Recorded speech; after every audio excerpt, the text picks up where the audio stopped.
Hi good morning friends. എൻ്റെ എല്ലാ പ്രിയപ്പെട്ട സുഹൃത്തുക്കൾക്കും സഹകാരി റേസ് പ്ലസിലേക്ക് ഹാർദമായ സ്വാഗതം. അപ്പോൾ നമ്മുടെ ഇന്നത്തെ വിഷയം ഫോറിൻ കോപ്പറേഷനാണ്. നമ്മുടെ CSEB എക്സാമിനേഷൻ ആവട്ടെ, അല്ലെങ്കിൽ സഹകരണവുമായിട്ട് ബന്ധപ്പെട്ട ഏതൊരു മത്സര പരീക്ഷയാകട്ടെ, ഫോറിൻ കോപ്പറേഷൻ സുപ്രധാനമായിട്ടുള്ളൊരു ഭാഗമാണ് അല്ലേ. വിദേശ രാജ്യങ്ങളിലെ കോപ്പറേഷൻ, വിദേശ രാജ്യങ്ങളിലെ സഹകരണ പ്രസ്ഥാനത്തിൻ്റെ ചരിത്രം അല്ലേ, ചരിത്രവും പ്രസൻറ്റും എല്ലാം നമുക്ക് വളരെ സുപ്രധാനമായിട്ടുള്ള കാര്യങ്ങളാണ്. അപ്പോൾ ഇതുമായിട്ട് ബന്ധപ്പെട്ട് നിങ്ങൾ ഏതൊരു മത്സര പരീക്ഷ പരിശോധിച്ചു കഴിഞ്ഞാലും ഡെൻമാർക്കുമായിട്ട് ബന്ധപ്പെട്ടൊരു ചോദ്യമില്ലാതൊരു പരീക്ഷ സാധാരണ ഉണ്ടാകാറില്ല. അത് ഈ ക്ലാസിന്റെ അവസാനം എല്ലാം കഴിഞ്ഞതിന് ശേഷം നമുക്ക് അതുമായിട്ട് ബന്ധപ്പെട്ട ഓരോ പരീക്ഷകളിലും ചോദിച്ചുള്ള പ്രീവിയസ് ക്വസ്റ്റ്യൻ 1 by 1 ആയിട്ട് വിത്ത് പരീക്ഷയുടെ പേര് നമ്മൾ എടുത്തു പറയുന്നുണ്ട്. മനസ്സിലാവുന്നുണ്ടോ? അപ്പോൾ എന്ത് ചെയ്യണം, ഈ ഒരു ക്ലാസ് കണ്ടു കഴിഞ്ഞാൽ എന്താണ്, ഇനി വരുന്ന പരീക്ഷയിൽ ചോദ്യങ്ങളൊക്കെ ആൻസർ ചെയ്യാൻ പാകത്തിനാണോ നമ്മുടെ നോളജ് എന്നുള്ള കാര്യം നമുക്ക് ഈ ക്ലാസ് കഴിയുമ്പോൾ വളരെ വ്യക്തമായിട്ട് മനസ്സിലാകും. കാരണം അപ്പോൾ എന്ത് ചെയ്യണം, നിങ്ങൾ ക്ലാസ് അവസാനം വരെയും കാണണം, അവസാനം വരെയും കാണുക. അത് കഴിഞ്ഞിട്ട് ഇതുമായിട്ട് ബന്ധപ്പെട്ട് വരുന്ന പരീക്ഷ എഴുതുക. അപ്പോൾ ഇതെല്ലാം നമ്മൾ പ്രാക്ടീസ് ചെയ്ത് കഴിയുമ്പോഴത്തേക്കും ഈ ക്ലാസ്സുമായി ബന്ധപ്പെട്ട് ഇനി എവിടെ നിന്ന് എങ്ങനെ ചോദിച്ചു കഴിഞ്ഞാലും നമ്മളെ സംബന്ധിച്ച് ഒരു ക്വസ്റ്റ്യൻ പോലും മിസ്സാകാത്ത തരത്തിലുള്ള ഒരു നോളജ് ലെവലാണ് ഈ ഒരൊറ്റ ക്ലാസ് കഴിയുമ്പോൾ നിങ്ങൾ ആർജിക്കാൻ പോകുന്നത്. അപ്പോൾ അതുകൊണ്ട് എന്ത് ചെയ്യുക, ശ്രദ്ധിച്ചിരിക്കുക. ഇനി നമ്മൾ ഈ ഫോറിൻ കോപ്പറേഷൻ പഠിക്കുമ്പോഴത്തേക്കും എന്താ പഠിക്കേണ്ടത് എന്നുള്ള കാര്യത്തിൽ നമുക്ക് പലപ്പോഴും ഒരു അവ്യക്തത ഉണ്ടായിരിക്കും. റാങ്ക് ഫെയിലാണോ പഠിക്കേണ്ടത്, പ്രീവിയസ് ക്വസ്റ്റ്യൻ ആണോ പഠിക്കേണ്ടത് അല്ലേ, അതോ നെറ്റിൽ നോക്കി പഠിക്കണോ?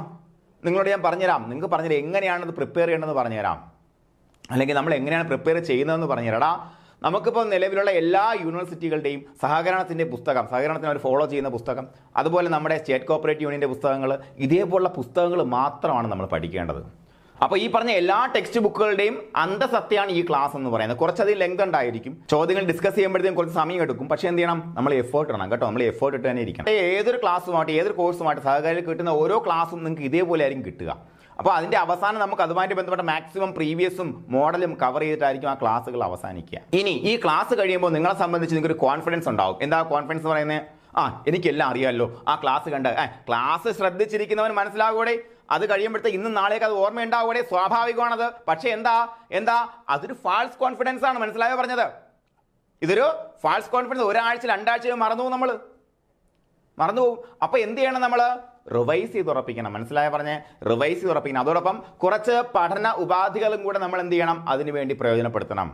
കുറച്ച് പഠന ഉപാധികൾ അതെന്താണെന്ന് ഞാൻ പറഞ്ഞുതരാം, എങ്ങനെയാണെന്ന് പറഞ്ഞുതരാം. അത് ഡെൻമാർക്കും സ്വീഡനും ഏറ്റവും അടുത്ത് കിടക്കുന്ന 2 രാജ്യങ്ങളാണല്ലേ. ആ 2 രാജ്യങ്ങൾ കഴിയുമ്പോൾ നമുക്ക് പലപ്പോഴും മാറിപ്പോകാൻ സാധ്യതയുള്ള കാര്യങ്ങളാണ് വരുന്നത്. അപ്പോൾ അതിൻ്റെ വർഷങ്ങൾ ഇതെല്ലാം കൂടി ഒരു കമ്പാരിറ്റീവ് സ്റ്റഡിയാക്കി ഞാൻ നിങ്ങൾക്ക് തരും. ആ സ്റ്റഡി നിങ്ങൾ ഞാൻ പറയുന്ന പോലെ ഒരു വിഷ്വൽ എയ്ഡാക്കി മാറ്റിയാൽ മാത്രം മതി. നിങ്ങൾക്ക് അതുമായിട്ട് ബന്ധപ്പെട്ട കൺഫ്യൂസിങ് ഫാക്ട്സ് ഒന്നും വിട്ടുപോകത്തില്ല. ഓക്കെ, അതിലേക്കൊക്കെ നമുക്ക് വരാം. അപ്പോൾ ഇവിടെ നമ്മളെന്താ പഠിക്കുക, അതിനോടൊപ്പം എങ്ങനെ പഠിക്കണമെന്നുകൂടെ നമ്മൾ പറഞ്ഞു തരും. അതുപോലെ ചെയ്യുക. കാരണം 1ാം റാങ്ക് മേടിച്ച ഉദ്യോഗാർത്ഥികളുടെ പഠന രീതിയാണ് കോഓപ്പറേറ്റീവ് ഡെൻമാർക്ക്. ഡെൻമാർക്കിനെ കുറിച്ച് പറയുമ്പോൾ ഒരൊറ്റ വാക്ക് CSEB-യിൽ നേരത്തെ ചോദിച്ചുള്ള ക്വസ്റ്റ്യൻ ആണ്. എന്താണ്? ദ കൺട്രി, അതായത് prevailing to the success in the field of agriculture, dairying, അതുപോലെ ഇൻഷുറൻസ്, ഇതുപോലെ എല്ലാ ഫീൽഡിലുമുള്ള വിജയത്തിന്റെ അടിസ്ഥാനത്തിൽ ഈ രാജ്യത്തെ ദ കോപ്പറേറ്റീവ് എന്ന് വിശേഷിപ്പിക്കുന്നു. താഴെ ഓപ്ഷൻ ഡെൻമാർക്ക്, സ്വീഡൻ, അങ്ങനെ കുറേ ഓപ്ഷൻസ് ഉണ്ട്. അപ്പൊ നോക്ക്, വേറെ ഒരു രാജ്യത്തിന്റെ പേരിന് മുന്നിലും ദ കോപ്പറേറ്റീവ് എന്ന് ചേർക്കാറില്ല. അപ്പൊ അങ്ങനെ ചേർക്കപ്പെടുന്ന ഒരേ ഒരു രാജ്യമുള്ളൂ, അതാണ് ഡെൻമാർക്ക്. അതുകൊണ്ടാണ് ഡെൻമാർക്ക് ആദ്യമായിട്ട് നമ്മൾ ഫോറിൻ കോപ്പറേഷനിൽ ഉൾപ്പെടുത്തുന്നത്.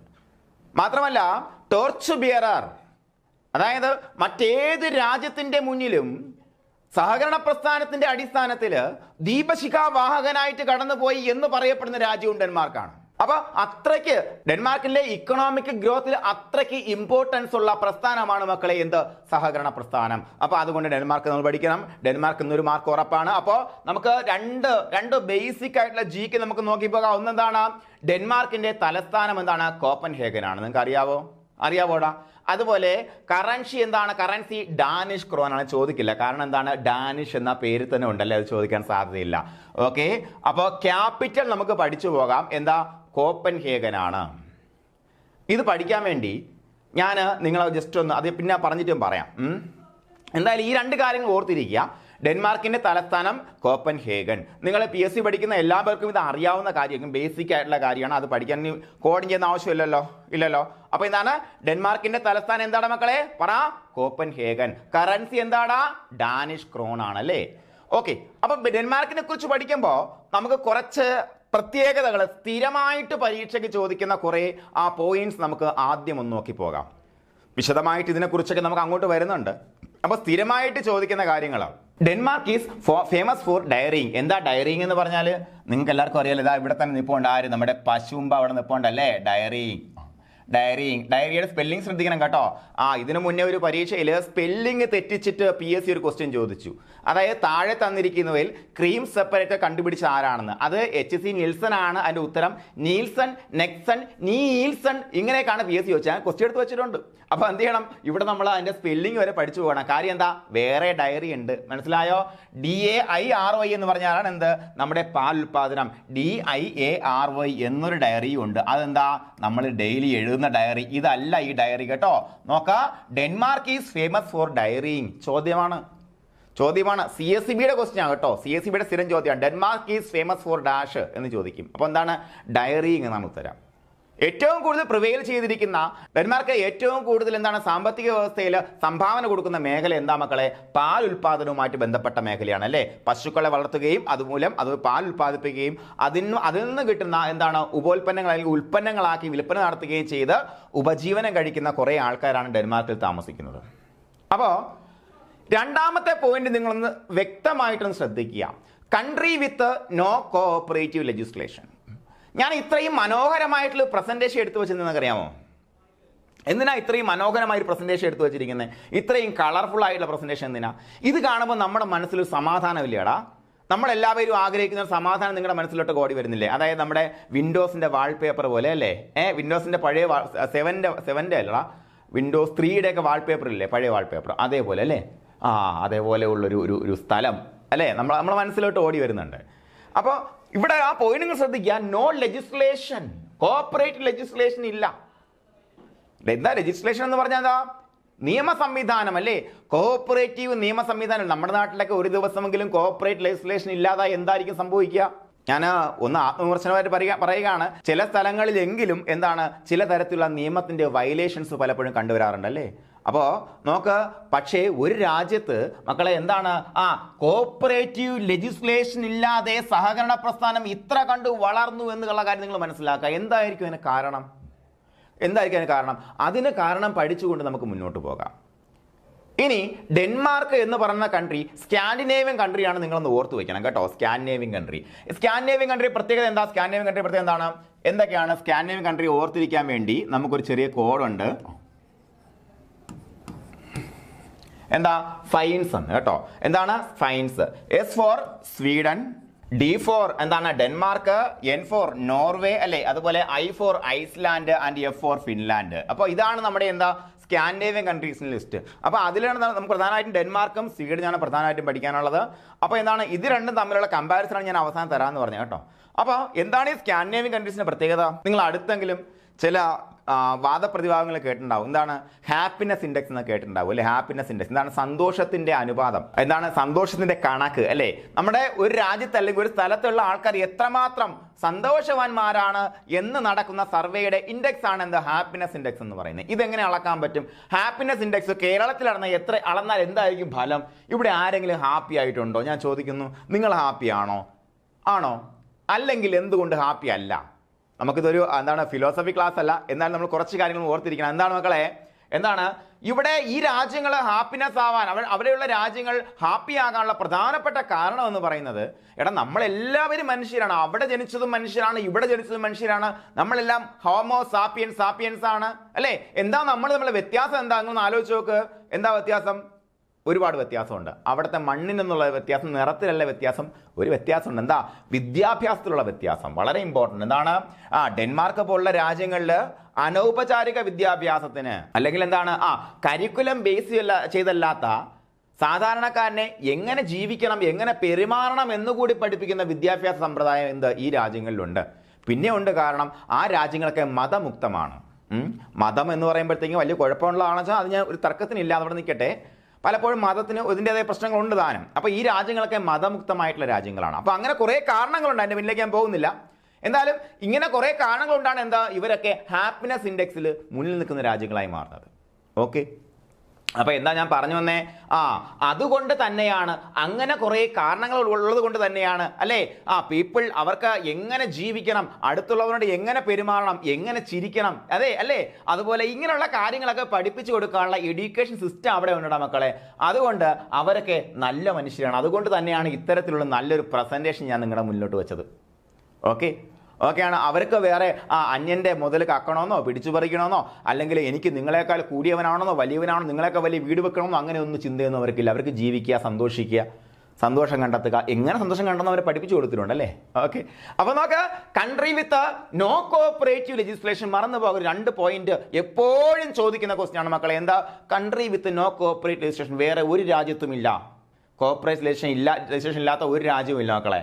ഓക്കെ, അതുപോലെ ഡയറി ഫാം ഓഫ് യൂറോപ്പ് എന്നറിയപ്പെടുന്നു. നേരത്തെ പറഞ്ഞു എന്താണ്, Denmark is famous for dairy എന്ന് പറഞ്ഞു. അപ്പോൾ ഈ ചിത്രം കണ്ട് ഈ ക്ലാസ് കാണുന്ന ഒരാൾക്ക് ഈ ക്വസ്റ്റ്യൻസ് ഒന്നും തെറ്റത്തില്ല. തെറ്റുന്ന ക്വസ്റ്റ്യൻസ് ആണ്, അതാണ് ഞാൻ പറഞ്ഞുതരാം. അത് എങ്ങനെ പഠിക്കണമെന്ന് ഞാൻ പറഞ്ഞുതരാം. ഓക്കെ, അപ്പോൾ നിങ്ങൾക്കൊന്നും തെറ്റത്തില്ല, കണ്ട് കേട്ടിരുന്നാൽ മാത്രം മതി. പരീക്ഷ കാളി ചെല്ലുമ്പോൾ ചെവിയിൽ മണി മണി മണി പോലെ ഇത് കേൾക്കും നിങ്ങൾ കേട്ടോ. അതുപോലെ Denmark is the home land of agriculture corporation in the world.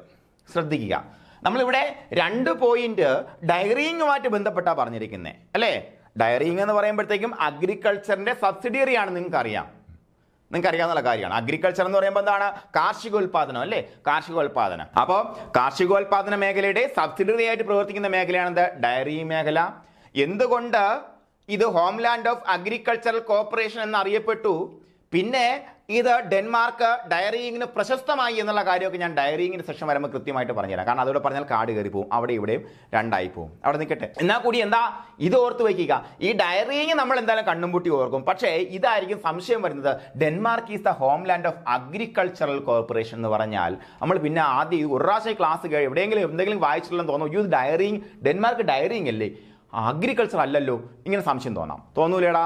തോന്നാം അല്ലേ, തോന്നാം. അപ്പോൾ എന്താണ്, ഇത് നിങ്ങൾ എന്ത് ചെയ്യണം, ഒന്നും ആത്മാർത്ഥമായി പഠിക്കണം. പക്ഷേ ആ കഥ കേൾക്കുമ്പോൾ നിങ്ങൾക്ക് കൃത്യമായി മനസ്സിലാവും. ഉറങ്ങിക്കളയരുത്, ഉറങ്ങത്തില്ല എനിക്കറിയാം, വെച്ചിട്ട് പോകരുത്. വെച്ചിട്ട് പോയാലും പിന്നെയും വന്നെടുത്ത് കണ്ടിട്ട് എന്ത് ചെയ്യണം, ക്വസ്റ്റ്യൻ്റെ ആൻസർ എഴുതണം. ഓക്കെ, അപ്പോൾ എന്താണ്, Denmark is the homeland of agricultural corporation in the world. ലോകത്തില് അഗ്രികൾച്ചറൽ കോർപ്പറേഷന്റെ ഹോംലാൻഡ് എന്നറിയപ്പെടുന്ന ഡെൻമാർക്കാണ് മക്കളെ. അതുപോലെ birth place of single purpose society in the world. ലോകത്തില് സിംഗിൾ പർപ്പസ് കോഓപ്പറേറ്റീവ് സൊസൈറ്റികളുടെ ജന്മദേശം എന്നറിയപ്പെടുന്ന എവിടെയാണ്? ഡെൻമാർക്കാണ്. എന്താണ് സിംഗിൾ പർപ്പസ് കോഓപ്പറേറ്റീവ് സൊസൈറ്റി? എന്താണ്, ഒരൊറ്റ ലക്ഷ്യത്തോടു കൂടി മാത്രം പ്രവർത്തിക്കുന്ന കോഓപ്പറേറ്റീവ് സൊസൈറ്റി അല്ലേ. ഇവിടെ എന്തോ സിംഗിൾ പർപ്പസ് ഉണ്ടോ? ഇവിടെ ഉണ്ട് അല്ലേ. ഏതൊക്കെയാണ്? ഒരുപാടുണ്ട്. അഗ്രികൾച്ചർ ഉണ്ട്, മാർക്കറ്റിംഗ് സൊസൈറ്റികളുണ്ട് അല്ലേ. അതുപോലെ നമ്മുടെ ആപ്കോസ് എന്ന് പറയുമ്പോഴത്തേക്ക് എന്താണ്, ഡയറിയുമായിട്ട് മാത്രം ബന്ധപ്പെട്ട് പ്രവർത്തിക്കുന്ന മേഖലയാണ് അല്ലേ. അതൊക്കെ സിംഗിൾ പർപ്പസ് ആണ്. അപ്പോൾ ഇത്തരത്തിലെ സിംഗിൾ പർപ്പസ് കോഓപ്പറേറ്റീവ് സൊസൈറ്റികളുടെ ജന്മദേശം എവിടെയാണ്? ഡെൻമാർക്കാണ്. അപ്പോൾ ഈ ഒറ്റ കാര്യം ഇവിടെ കണക്ട് ചെയ്ത് ഓർത്തിരിക്കേണ്ട കാര്യം എന്താണ്, മൾട്ടി പർപ്പസ് കോഓപ്പറേറ്റീവ് സൊസൈറ്റികളുടെ ജന്മദേശം എവിടെയാണെന്ന് നിങ്ങൾ ഓർത്തിരിക്കണം. മൾട്ടി എവിടെയാ മക്കളെ? എവിടെയാ പറ, ഒന്ന് കമന്റ് ചെയ്ത് നിങ്ങൾ. മൾട്ടി പർപ്പസ് കോഓപ്പറേറ്റീവ് സൊസൈറ്റി ജന്മദേശം നിങ്ങൾ ഇന്ന് കണ്ടുപിടിച്ച് കമന്റ് ചെയ്യണം കേട്ടോ.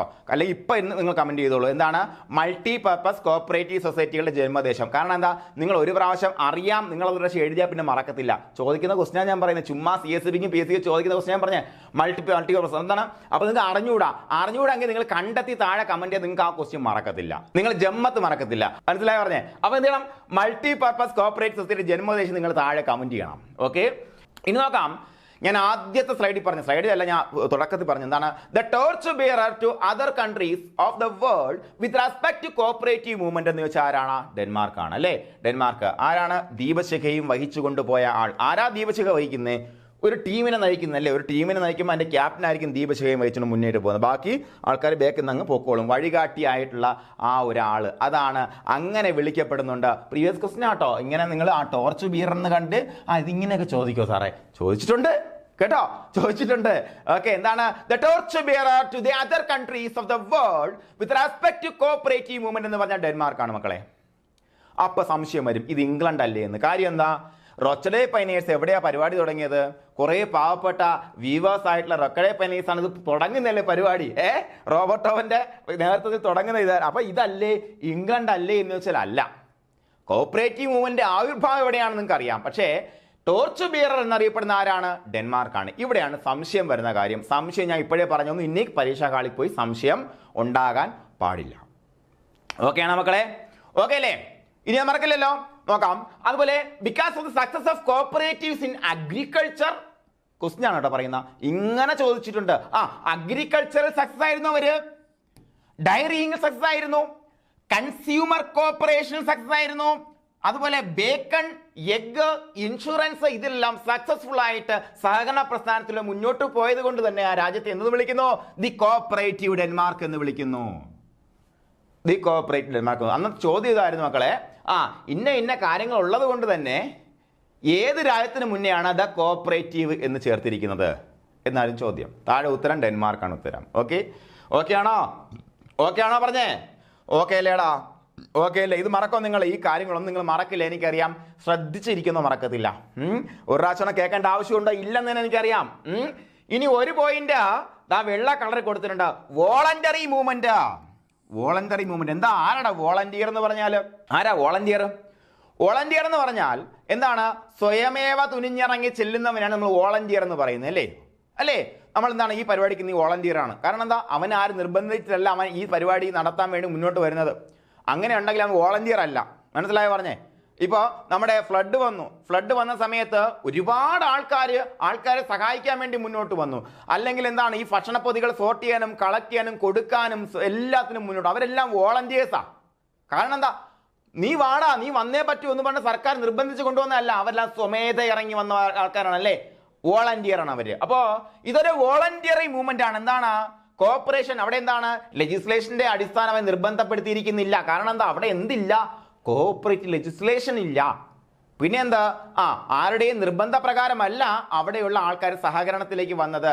ഇവിടെ എന്താ? ഇവിടെ വോളണ്ടറി മൂവ്മെന്റ് ആണോ കേരളത്തില്? അല്ല. കേരളത്തിൽ ഇന്ത്യയില് സഹകരണം എന്താണ്? ഒരു സ്റ്റേറ്റ് പോളിസിയാണ് മക്കളെ. എന്താണ്? ഒരു സ്റ്റേറ്റ് പോളിസിയാണ്. ഇപ്പൊ എന്തായാലും മൾട്ടി സ്റ്റേറ്റ് കോപ്പറേറ്റീവ് ആക്ടുമായിട്ട് ബന്ധപ്പെടുത്തി ഒരുപാട് കാര്യങ്ങളൊക്കെ വരുന്നുണ്ട്, ഒരുപാട് ചർച്ചകളൊക്കെ വരുന്നുണ്ട്. അവിടെ നിൽക്കട്ടെ, എന്തായാലും ഞാൻ ഒരുപാട് കോൺട്രവേഴ്സിയായ കാര്യങ്ങളൊന്നും പറയുന്നില്ല. ഇവിടെ നിൽക്കട്ടെ. എന്താണ്? ഇതൊരു വോളണ്ടറി മൂവ്മെന്റ് ആണ്. എന്താണ്? ഡെൻമാർക്കിനെ സംബന്ധിച്ചിടത്തോളം സഹകരണ പ്രസ്ഥാനം എന്താണ്? ഒരു വോളണ്ടറി ആയിട്ടുള്ള മൂവ്മെന്റ് ആണ്. അതിനി മറക്കത്തില്ലല്ലോ. മറക്കോ? ഇതിനി ഏതെങ്കിലും മറക്കോ നോക്ക്. ടോർച്ച് ബിയർ ആണ്. ഇംഗ്ലണ്ടുമായിട്ടുള്ള സംശയം വെട്ടിക്കളയണം നിങ്ങൾ. അതുപോലെ because of success of cooperative, എന്തുകൊണ്ടാണ് ഇതിനെ കോപ്പറേറ്റ് ഡെൻമാർക്ക് വിളിച്ചതെന്ന് നമുക്കറിയാം. ഓക്കെയാണ്. അതുപോലെ എന്താണ്? Cooperatives in Denmark was a voluntary movement. മറക്കില്ലല്ലോ. അപ്പോൾ നേരത്തെ ഞാൻ പറഞ്ഞപ്പോഴത്തേക്കും പറഞ്ഞായിരുന്നു, നമുക്കില്ലാത്ത കുറേ കാര്യങ്ങൾ അവർക്ക് കുറച്ച് കൊമ്പുണ്ടോ? കൊമ്പുണ്ട്. എന്താണ് കൊമ്പ്? വിദ്യാഭ്യാസത്തിന്റെ കൊമ്പാണ്. നമുക്കുമുണ്ട് വിദ്യാഭ്യാസം, അല്ലേ? നിർബന്ധിത വിദ്യാഭ്യാസം നമുക്കുമുണ്ട്. പക്ഷെ എന്താ കുഴപ്പം? എങ്ങനെയാ ജീവിക്കേണ്ടത്, എങ്ങനെയാ കൊച്ചുങ്ങളെ വളർത്തേണ്ടതെന്നുള്ള കാര്യം നമ്മളാരും പഠിപ്പിക്കുന്നില്ല എന്നുള്ളതാണ്. ചില സ്ഥലങ്ങളിൽ ചില ഭാഗങ്ങളിലൊക്കെ ഉണ്ടെന്ന് വേണമെങ്കിൽ പറയാം, ആരും തർക്കത്തിന് വരണ്ട, ഇല്ലെന്ന് ഞാൻ പറയുന്നില്ല. പക്ഷേ നമ്മളെ ഹോം സയൻസ് പഠിക്കുന്ന എപ്പോഴാ? ചിലർ വൊക്കേഷണൽ ഹയർ സെക്കൻഡറി പഠിക്കും, ചിലർ ഡിഗ്രിയിൽ പഠിക്കും. നമ്മൾ എവിടെയാണ് സോഷ്യോളജി പഠിപ്പിക്കുന്നത്? ചിലർ ഡിഗ്രി പഠിക്കും, ചിലർ പ്ലസ് ടുവിൽ പഠിക്കും, അല്ലേ? നമ്മൾ എപ്പോഴാണ് ഇതിൻ്റെ എല്ലാ കുഞ്ഞുങ്ങളുടെ സൈക്കോളജി പഠിക്കുന്നത്? എപ്പോഴാ? താഴെ ക്ലാസ്സുകളിലുണ്ടോ? ഇല്ല, അല്ലേ? ചെറിയ ക്ലാസ്സുകളിൽ ഒന്നും പഠിക്കാനില്ല.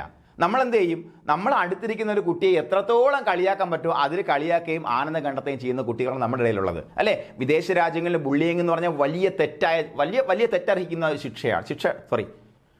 വലിയ ശിക്ഷ അർഹിക്കുന്ന തെറ്റാണ് ബുള്ളിയിങ്. ഒരു കുട്ടിയെ മാനസികമായിട്ട് തകർക്കാൻ തന്നെ കളിയാക്കൽ ധാരാളം മതി. ഞാനൊക്കെ ഇഷ്ടം പോലെ ഏറ്റുവാങ്ങിയിട്ടുള്ള ആൾക്കാരാണ് ചെറിയ പ്രായത്തിൽ. ഞാൻ ഒരു വളരെ സൈലൻ്റ് ആയിട്ടുള്ളൊരു മനുഷ്യനായിരുന്നു, ഒരു സൈഡ് ഒതുങ്ങിയ ഒരാളായിരുന്നു. അപ്പോൾ ഞാൻ അതിലേക്ക് പോകുന്നില്ല. അപ്പോൾ എന്താണ്? നമുക്കില്ലാത്ത ചില കാര്യങ്ങൾ അവിടെയുണ്ട്. എന്താ? മികച്ച വിദ്യാഭ്യാസം. നോക്കാം. എന്താണ്? ഫോക്ക് ഹൈസ്കൂൾ എന്താണ്? ആർസേലിയാസ് 1814. നോക്ക്, 1814 മുതൽ എഡ്യൂക്കേഷൻ കമ്പൾസറി ആയിരുന്നു മക്കളെ ഡെൻമാർക്കിൽ. ഇതൊന്നും ഓർത്ത് വെക്കണം, ഇതുവരെ ചോദിച്ചു കണ്ടിട്ടില്ല. പക്ഷേ 1814 എത്ര വർഷം മുന്നേ നിങ്ങൾ ആലോചിക്കണം. എത്ര വർഷം മുന്നേ? നമുക്ക് സ്വാതന്ത്ര്യം കിട്ടുന്നതിന് എത്ര നമുക്ക് 947 സ്വാതന്ത്ര്യം കിട്ടില്ലേ? 847 അല്ല, 100, 135 വർഷം, 36 വർഷം മുന്നേ ഡെൻമാർക്കിൽ എഡ്യൂക്കേഷൻ മെയ്ഡ് കമ്പൾസറി. കമ്പൾസറി ആയിട്ട് പഠിപ്പിക്കണമായിരുന്നു, പഠിത്തം അത്യാവശ്യമായിരുന്നു. അപ്പോൾ നോക്ക്, ഈ വർഷം നിങ്ങളൊന്ന് എഴുതി വെക്കണം കേട്ടോ. വർഷം എഴുതി വെക്കണം. 1814 മുതൽ ഡെൻമാർക്കിൽ എഡ്യൂക്കേഷൻ കമ്പൾസറി ആയിരുന്നു. ഇനി നമുക്ക് ഫോക്ക് ഹൈസ്കൂൾ എന്നാണ് ഹെഡിങ്, അല്ലേ? ഈ ഒരു ചിത്രം കണ്ടാൽ നിങ്ങൾക്കത് കുറേ കാര്യങ്ങൾ മനസ്സിലാവും. എന്താ? ഒരു ഗ്രാമത്തിന്റെ നടുവിൽ ഒരു ചെറിയ സ്കൂള്. ആ ഫോക്ക് എന്ന് പറഞ്ഞ വാക്ക് തന്നെ ഉണ്ട് കാര്യം. എന്താണ്? ഹേ ഫോക്സ് എന്നൊക്കെ വിളിക്കുമ്പോഴത്തേക്കും ഫോക്സ് FOX അല്ല, ഫോൾക്ക്.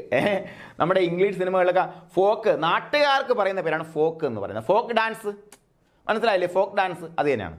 അപ്പോൾ അങ്ങനെയുള്ള സാധാരണക്കാരായ നാട്ടുകാരെ പഠിപ്പിക്കാൻ വേണ്ടിയുള്ള സ്കൂളാണ്. അവിടെ പ്രത്യേകിച്ച് ഏജ് പ്രിഫറൻസ് ഉണ്ടായിരുന്നില്ല. Folk high school. ഇത്തരത്തിലുള്ള മഹത്തായ ആശയത്തിന്റെ പിന്നിലുള്ള ആളുടെ പേരാണ് സ്ഥിരം PSC ചോദിക്കുന്നത്. NFS ഗ്രഡ്വിഗ് എന്നത് എൻ്റെ പേര്. എന്താണ്? ഫോക്ക് ഹൈസ്കൂളിന്റെ സ്ഥാപകനാരാ? NFS ഗ്രഡ്വിഗ് ആണ്. ആരാണ്? NFS ഗ്രഡ്വിഗ് ആണ് ഫോക്ക് ഹൈസ്കൂൾ ഫൗണ്ട് ചെയ്ത് ആ ഒരു ആശയം കൊണ്ടുവന്നത്. പിന്നെ മറ്റ് പല വിദേശ രാജ്യങ്ങളിലേക്കും ഈ ആശയം പോയിട്ടുണ്ട്. പല വിദേശ രാജ്യങ്ങൾ ഈ ആശയം സ്വീകരിച്ചിട്ടുണ്ട്, അവർ നടപ്പിലാക്കിയിട്ടുമുണ്ട്. എന്താ ഫോക്ക് ഹൈസ്കൂൾ നോക്കാം. Folk high school is a training centre to learn the way of living simple life. ഞാൻ നേരത്തെ പറഞ്ഞു, ഡെൻമാർക്കിലെ ജനങ്ങൾക്ക് എന്താണ്? അവർക്ക് ഹാപ്പിനെസ് ഇൻഡെക്സ് കൂടുതലാണ്. എന്തുകൊണ്ടാണ് നമ്മൾ ഹാപ്പി അല്ലാത്ത? എന്തുകൊണ്ടാടാ? നമ്മളെപ്പോഴും മറ്റുള്ളവൻ്റെ കൂടെ അല്ലേ, അവൻ ഓടി മേടിച്ചെങ്കിൽ എനിക്ക് എന്താ ഓടി മേടിക്കാൻ പറ്റാത്തതെന്ന് ഓർത്ത്, അല്ലാതെ എനിക്കൊരു ഓൾട്ടോ കാർ ഉണ്ടല്ലോ എന്നോർത്ത് സന്തോഷിക്കില്ല ഇവൻ. ഇതാണ് അവൻ്റെ പ്രശ്നം. എന്ത്? The way of living simple life, എങ്ങനെ ലളിതമായിട്ട് ജീവിക്കാമെന്ന് പഠിപ്പിച്ചു അവിടെ. അതുപോലെ taught theory, principles and practice of cooperation and also provide academic courses. എന്താണ് പ്രിൻസിപ്പിൾസ് ഓഫ് കോപ്പറേഷൻ? അല്ലേ, എത്ര പ്രിൻസിപ്പിൾ ഉണ്ട്? അതെല്ലാം വിട്ടേക്ക്, നിങ്ങൾ ഒറ്റ കാര്യം മാത്രം നോക്കുക. എന്താ സഹകരണം എന്ന് പറഞ്ഞാൽ മക്കളെ? Each for all and all for each. അല്ലേ, അതിൽ കൂടുതൽ മഹത്തായ സന്ദേശം വേറെ എന്തുണ്ട്? നിങ്ങളൊന്ന് ആലോചിച്ച് നോക്ക്. എന്താ? എല്ലാവരും ഒരാൾക്ക് വേണ്ടിയും ഓരോരുത്തരും എല്ലാവർക്കും വേണ്ടിയും പ്രവർത്തിക്കുന്ന ആ സ്വപ്ന സുന്ദരമായിട്ടുള്ള ലോകമാണ് സഹകരണത്തിന്റെ ലോകം. അപ്പോൾ അത്തരത്തിലുള്ള സഹകരണത്തിന്റെ പ്രിൻസിപ്പിൾസ് പഠിപ്പിച്ചു കൊടുത്തു. എവിടെ? ഈ പറഞ്ഞ സ്കൂളുകളിൽ. ഇനി നമുക്ക് സ്കൂളിംഗ് സിസ്റ്റത്തിന്റെ ഓവറാൾ ഒരു വ്യൂ നോക്കാം.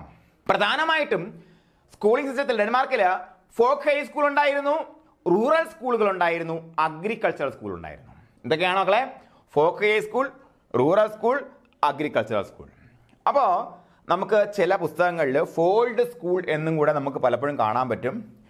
അത് ഒരു ടെക്സ്റ്റിലാണ് ഉള്ളത്. ഞാൻ ഓതറ നിങ്ങൾക്ക് അറിയാമായിരിക്കും, ഞാൻ എടുത്ത് പറയുന്നില്ല. അത് തെറ്റാണെന്നാണ് എൻ്റെ ഒരു പക്ഷം. കാര്യം എന്താ? നമ്മൾ അതുമായിട്ട് ബന്ധപ്പെട്ട് കൂടുതൽ അന്വേഷിച്ച് കഴിഞ്ഞാൽ അങ്ങനെ ഒരു വാക്കേ കിട്ടില്ല. പക്ഷേ ഈ സംഗതി എല്ലാം നമുക്ക് ഇൻ്റർനെറ്റിലൊക്കെ ഉണ്ട്. പക്ഷേ എല്ലാം ഇൻ്റർനെറ്റ് നോക്കിയല്ല പഠിക്കേണ്ടത്. പക്ഷേ ഓരോ കാര്യവും നമ്മൾ പഠിക്കുമ്പോഴത്തേക്ക് ഇതിൻ്റെ ആധികാരികത എന്താണെന്നുള്ള കാര്യം കൂടെ നമ്മൾ നോക്കി പോകണം എന്നുള്ളതാണ് അതെൻ്റെ രീതി. എന്നാലും നമുക്ക് കൂടുതൽ പഠിക്കാൻ പറ്റത്തുള്ളൂ. അപ്പോൾ ഇൻ കേസ് ഈ ചോദ്യം ഉണ്ടാക്കുന്ന ആള് ഫോക്ക് ഹൈസ്കൂളോ റൂറൽ സ്കൂളോ അഗ്രികൾച്ചർ സ്കൂളോ ഒഴിച്ചിട്ട് ഫോൾഡ് ആണ് തരുന്നത്, അതാണ് ഉത്തരം തന്നെ, അതും എഴുതാം. ഓക്കെ, ചോദ്യം ഞാൻ പറഞ്ഞുതരാം. ചോദ്യം ചോദിച്ചിട്ടുള്ളതാണ്, നോക്കാം. റൂറൽ സ്കൂൾസ് എന്താ പഠിപ്പിച്ചത്? Rural schools taught training in household economy for women. അതുപോലെ folk school and agriculture schools provided people both general and technical education. ഇവിടെയാണ് ഫോൾഡ് എന്ന് ഈ ഒരു സെൻറ്റൻസിലാണ് അവിടെ കണ്ടുവരുന്നത്. അപ്പോൾ ഇവിടെ ഫോക്കിന് പകരം ഫോൾഡ് കണ്ടാൽ നിങ്ങൾ ഞെട്ടണ്ട. കാരണം ഈ ക്വസ്റ്റ്യൻ മേക്കർ ഒരു പക്ഷേ ആ ടെക്സ്റ്റ് ബുക്ക് നോക്കിയിട്ടായിരിക്കും ക്വസ്റ്റ്യൻ ഉണ്ടാക്കിയെന്ന് നമ്മൾ ചിന്തിക്കുക. ഓക്കെ, അതല്ല എന്നുണ്ടെങ്കിൽ ഫോക്ക് തന്നെ നമുക്ക് എടുക്കാം. എന്തായാലും dash are called hotbeds of cooperative movement എന്ന് ചോദിച്ചു കഴിഞ്ഞാൽ എന്താണ്? Folk school and agricultural schools ആണ്. മനസ്സിലായതാണ്? Folk schools and agricultural schools. അപ്പോൾ റൂറൽ സ്കൂൾ എന്താ ചെയ്തത്? നമ്മുടെ ഈ പറഞ്ഞ നാട്ടിലെ സ്ത്രീകൾക്ക് അല്ലെ ഹൗസ് ഹോൾഡ് ഇക്കോണമിയിൽ ഡെവലപ്മെന്റ് ഉണ്ടാകാനുള്ള ഐഡിയാസ് ആണ് അവർ പഠിപ്പിച്ചു കൊടുത്തത്. ഓക്കെ അല്ലേ മക്കളെ? പറഞ്ഞേ ഓക്കെ അല്ലേ? വേറെ സംശയമൊന്നുമില്ല കാര്യത്തില്ല. അപ്പോൾ ഇവിടെ നിങ്ങൾ ഓർത്തിരിക്കേണ്ടത്, ഈ ഫോക്കിന് പകരം ഫോൾഡ് വന്നാൽ നിങ്ങൾ ആ ഒരു കാര്യം ഓർക്കുക. എന്തായാലും ഇത്തരത്തിലുള്ള 3 സ്കൂളിംഗ് സിസ്റ്റമാണ് ഇവിടെ ഉണ്ടായിരുന്നത് കേട്ടോ. ഹോട്ട് ബെഡ്സ് ഓഫ് കോപ്പറേഷൻ അറിയപ്പെടുന്ന എന്താണ്? ഫോക്ക് സ്കൂളും അഗ്രികൾച്ചറൽ സ്കൂളുമാണ് കേട്ടോ. അഗ്രികൾച്ചറൽ സ്കൂളാണ്. മറക്കൂലല്ലോ. എന്തൊക്കെ സ്കൂളിംഗ് സിസ്റ്റം ഉള്ളത് ഒന്ന് ഉറച്ചു പറഞ്ഞേ അല്ലെ കമന്റ് ചെയ്തേ. Folk high school, rural school, agricultural school. അപ്പോൾ hotbeds of cooperative movement എന്ന് അറിയപ്പെടുന്ന ഏതൊക്കെയാണ്? പറ മക്കളെ, എന്തൊക്കെയാണ്? Folk school and agricultural schools അല്ലേ. അപ്പോൾ ഫോക്ക് സ്കൂളിൽ എന്താണ് നമുക്ക് കൊടുത്തതെന്ന് അറിയാം. അഗ്രികൾച്ചർ സ്കൂൾസ് എന്നാണ് ജനറൽ ആയിട്ടുള്ള ടെക്നിക്കൽ ആയിട്ടുള്ള എഡ്യൂക്കേഷൻസും ഈ പറഞ്ഞ കൃഷിയെ എങ്ങനെ അഭിവൃദ്ധിപ്പെടുത്താം ഇങ്ങനെയുള്ള പഠനങ്ങളൊക്കെയാണ് ഇവിടെ അഗ്രികൾച്ചർ സ്കൂളിൽ കൊടുത്തിട്ടുണ്ടായിരുന്നത് അല്ലേ. അപ്പോൾ എന്താ റൂറൽ സ്കൂളിൽ എന്താണ്? ഹൗസ് ഹോൾഡിൽ അല്ലേ നമുക്കുടെ വീട്ടമ്മമാർക്കുള്ള ഹൗസ് ഹോൾഡ് എക്കണോമിക് ഡെവലപ്മെന്റുമായിട്ട് ബന്ധപ്പെട്ടുള്ള കാര്യങ്ങളാണ് അവർക്ക് പറഞ്ഞു കൊടുത്തതെന്നുള്ളതാണ്. ഓക്കെ അല്ലേ? ഇനി സ്കൂളിംഗ് സിസ്റ്റം മറന്നുപോടാ. ഇനി നമുക്ക് കുറച്ച് ചരിത്രം പരിശോധിക്കാം. അല്ലേ? ചരിത്രം എന്ന് പറയുമ്പോഴത്തേക്കും പ്രധാനമായിട്ട് നമുക്ക് ചോദിച്ചു കണ്ടിട്ടുള്ള കുറച്ച് ചോദ്യങ്ങൾ, അതായത് വർഷങ്ങൾ നമുക്ക് എന്ത് ചെയ്യണം, ഓർത്തിരിക്കണം മക്കളെ. അത് ഓർത്തിരുന്നാലേ പറ്റത്തുള്ളൂ. ഇത് ഓർത്തിരിക്കാൻ വേണ്ടി നിങ്ങൾ ഇപ്പോൾ ഈ വർഷം പഠിച്ച് നിങ്ങൾ ബുദ്ധിമുട്ടണ്ട. 1868, 1868, 1868, 1972, 72, 72 ഇങ്ങനെ ബുദ്ധിമുട്ടണ്ട കേട്ടോ. നിങ്ങൾ എന്ത് ചെയ്യണമെന്ന് വെച്ചാൽ വേറെ ഒന്നും വേണ്ട, നിങ്ങൾ ഇതിൻ്റെ കുഞ്ഞ് ഷോർട്ട് നോട്ട് ഉണ്ടാക്കണം. ഇത് സ്വീഡനും കൂടെ കഴിഞ്ഞിട്ട് ഞാൻ ഷോർട്ട് നോട്ട് തരത്തുള്ളൂ. ഇത് കമ്പാരിറ്റീവ് സ്റ്റഡി തരും.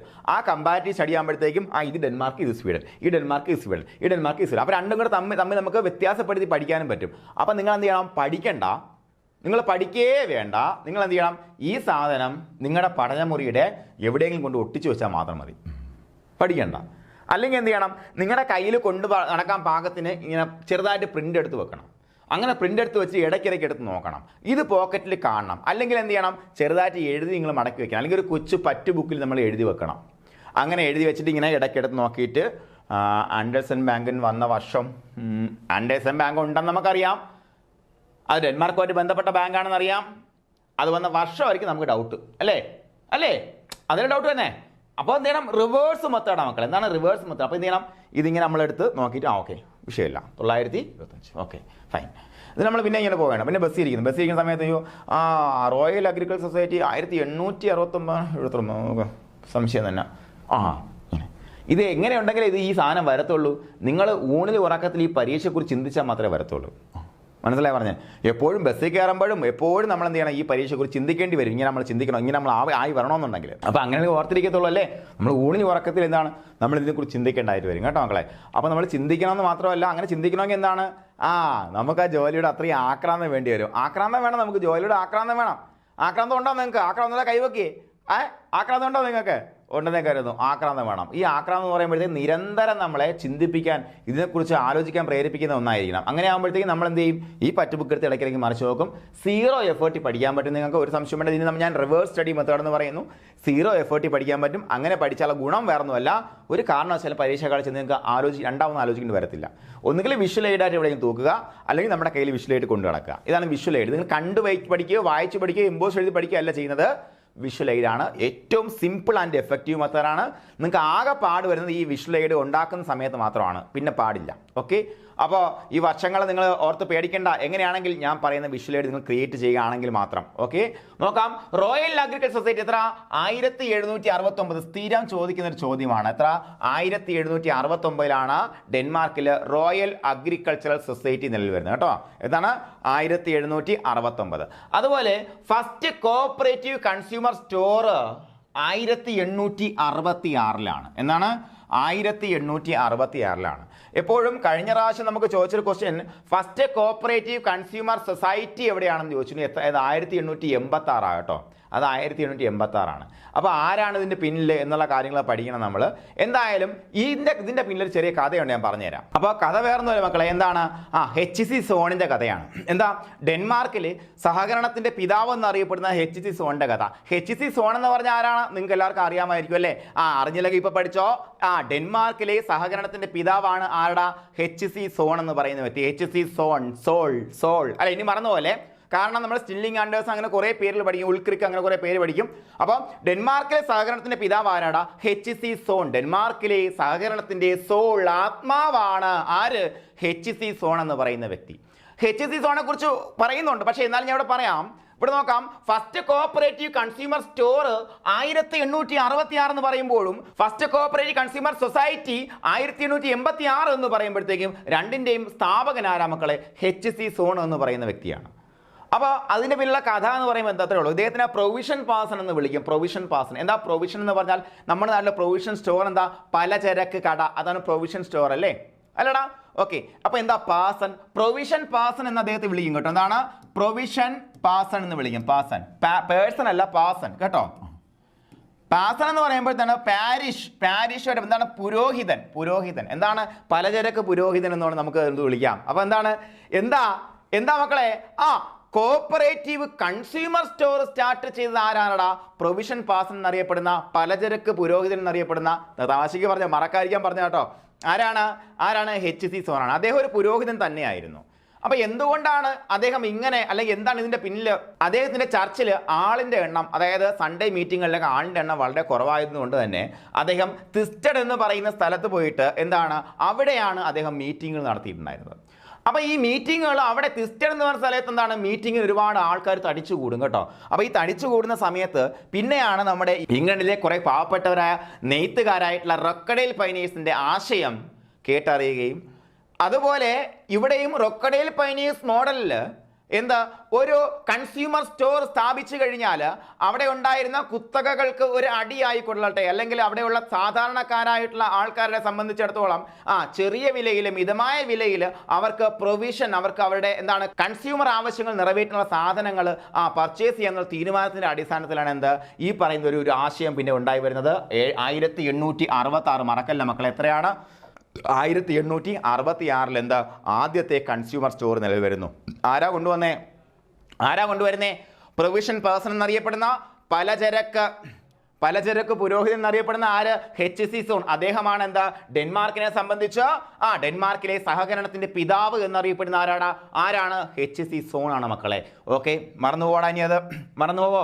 അപ്പൊ 1866 എന്താ ഫസ്റ്റ് കോഓപ്പറേറ്റീവ് കൺസ്യൂമർ സ്റ്റോർ, സഹകരണ അടിസ്ഥാനത്തിൽ പ്രവർത്തിക്കുന്ന കൺസ്യൂമർ സ്റ്റോർ, കൺസ്യൂമർ സൊസൈറ്റി അല്ല, കൺസ്യൂമർ സ്റ്റോർ.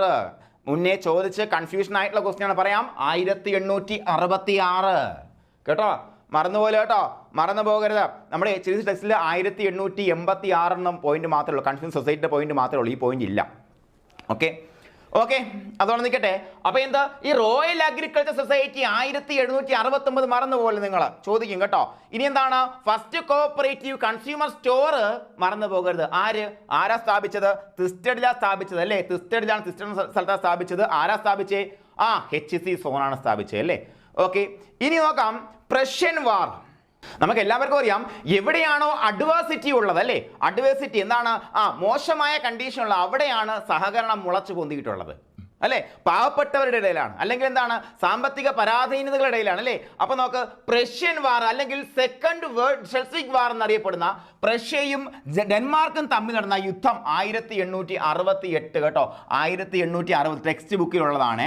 ഇതിനകത്ത് ചില വ്യത്യാസങ്ങൾ നെറ്റിലൊക്കെ നോക്കി കാണാൻ പറ്റും, നിങ്ങൾ ഇത് പഠിച്ചാൽ മതി. 1868 പ്രഷ്യൻ വാർ ചോദിച്ചിട്ടുണ്ട്. അപ്പൊ ഈ പ്രഷ്യൻ വാർ എന്തിന് സഹായമായി? നമ്മുടെ ഡെൻമാർക്കിലെ സഹകരണ പ്രസ്ഥാനത്തിന്റെ വളർച്ചയ്ക്ക് സഹായകമായി. നോക്കാം, 1866 ആദ്യത്തെ കൺസ്യൂമർ സ്റ്റോർ നിലവിൽ വരുന്നു. 1868 ആയപ്പോഴത്തേക്ക് 2 വർഷം കഴിയുമ്പോൾ എന്ത് സംഭവിക്കുന്നു? യുദ്ധം നടക്കുന്നു. മനസ്സിലായോ മക്കളെ പറഞ്ഞത് എന്താണ്? 1866 സഹകരണം എന്ന ആശയം എവിടെ? ഡെൻമാർക്കിൽ വേരുറപ്പിക്കുന്നു. 2 വർഷം കഴിയുമ്പോൾ യുദ്ധം നടക്കുകയാണ്. അതിന്റെ അനന്തര ഫലമായിട്ട് കോഓപ്പറേറ്റീവ് മൂവ്മെന്റ് സ്റ്റാർട്ട് ചെയ്യുന്നു ഡെൻമാർക്കിൽ 1882 സ്ഥിരം ചോദിക്കുന്ന ചോദ്യമാണ്. എന്താ സഹകരണം ഒരു മൂവ്മെന്റ് ആയിട്ട് പ്രസ്ഥാനമായിട്ട് മാറിയത് ഡെൻമാർക്കിൽ എന്ന് 1882 മറന്നുപോലെ കേട്ടോ, മറന്നുപോലെ. വർഷങ്ങളാ പഠിക്കുന്നേ. എന്താ royal agriculture society 1769 provision person എന്നറിയപ്പെടുന്ന HC സോൺ ആദ്യമായിട്ട് സിസ്റ്റഡില് എന്താ ആദ്യത്തെ കോഓപ്പറേറ്റീവ് കൺസ്യൂമർ സ്റ്റോർ സ്ഥാപിച്ചു 1866. 2 വർഷം കഴിയുമ്പോൾ എന്ത് സംഭവിക്കുന്നു? പ്രഷ്യൻ വാർ സംഭവിക്കുന്നു. പ്രഷ്യയുമായിട്ട് ഡെൻമാർക്ക് യുദ്ധത്തിൽ ഏർപ്പെടുന്നു. ഒരുപാട് നാശനഷ്ടങ്ങൾ ഉണ്ടായി അല്ലേ. എന്താണ് ഡെൻമാർക്ക് പരാജയം സമ്മതിക്കേണ്ടി വന്നു. ഒരുപാട് പ്രശ്നങ്ങളുണ്ടായി. അങ്ങനെ 1882 68 കഴിഞ്ഞ് എത്ര വർഷം കഴിഞ്ഞാൽ മക്കളെ? 78 അല്ലേ? 10 വർഷം അതിനെ പിന്നെ എത്ര പോയി? മൊത്തം 14 വർഷം കഴിയുമ്പോൾ അല്ലേ? 14 വർഷം അല്ലേടാ, ഒന്ന് കുറച്ച് നോക്കാം. എത്ര? 68 78 72 80 യെസ്, 14 വർഷം കഴിയുമ്പോഴത്തേക്കാണ് എന്താ കോഓപ്പറേറ്റീവ് മൂവ്മെന്റ് സ്റ്റാർട്ട് ചെയ്യുന്നത്.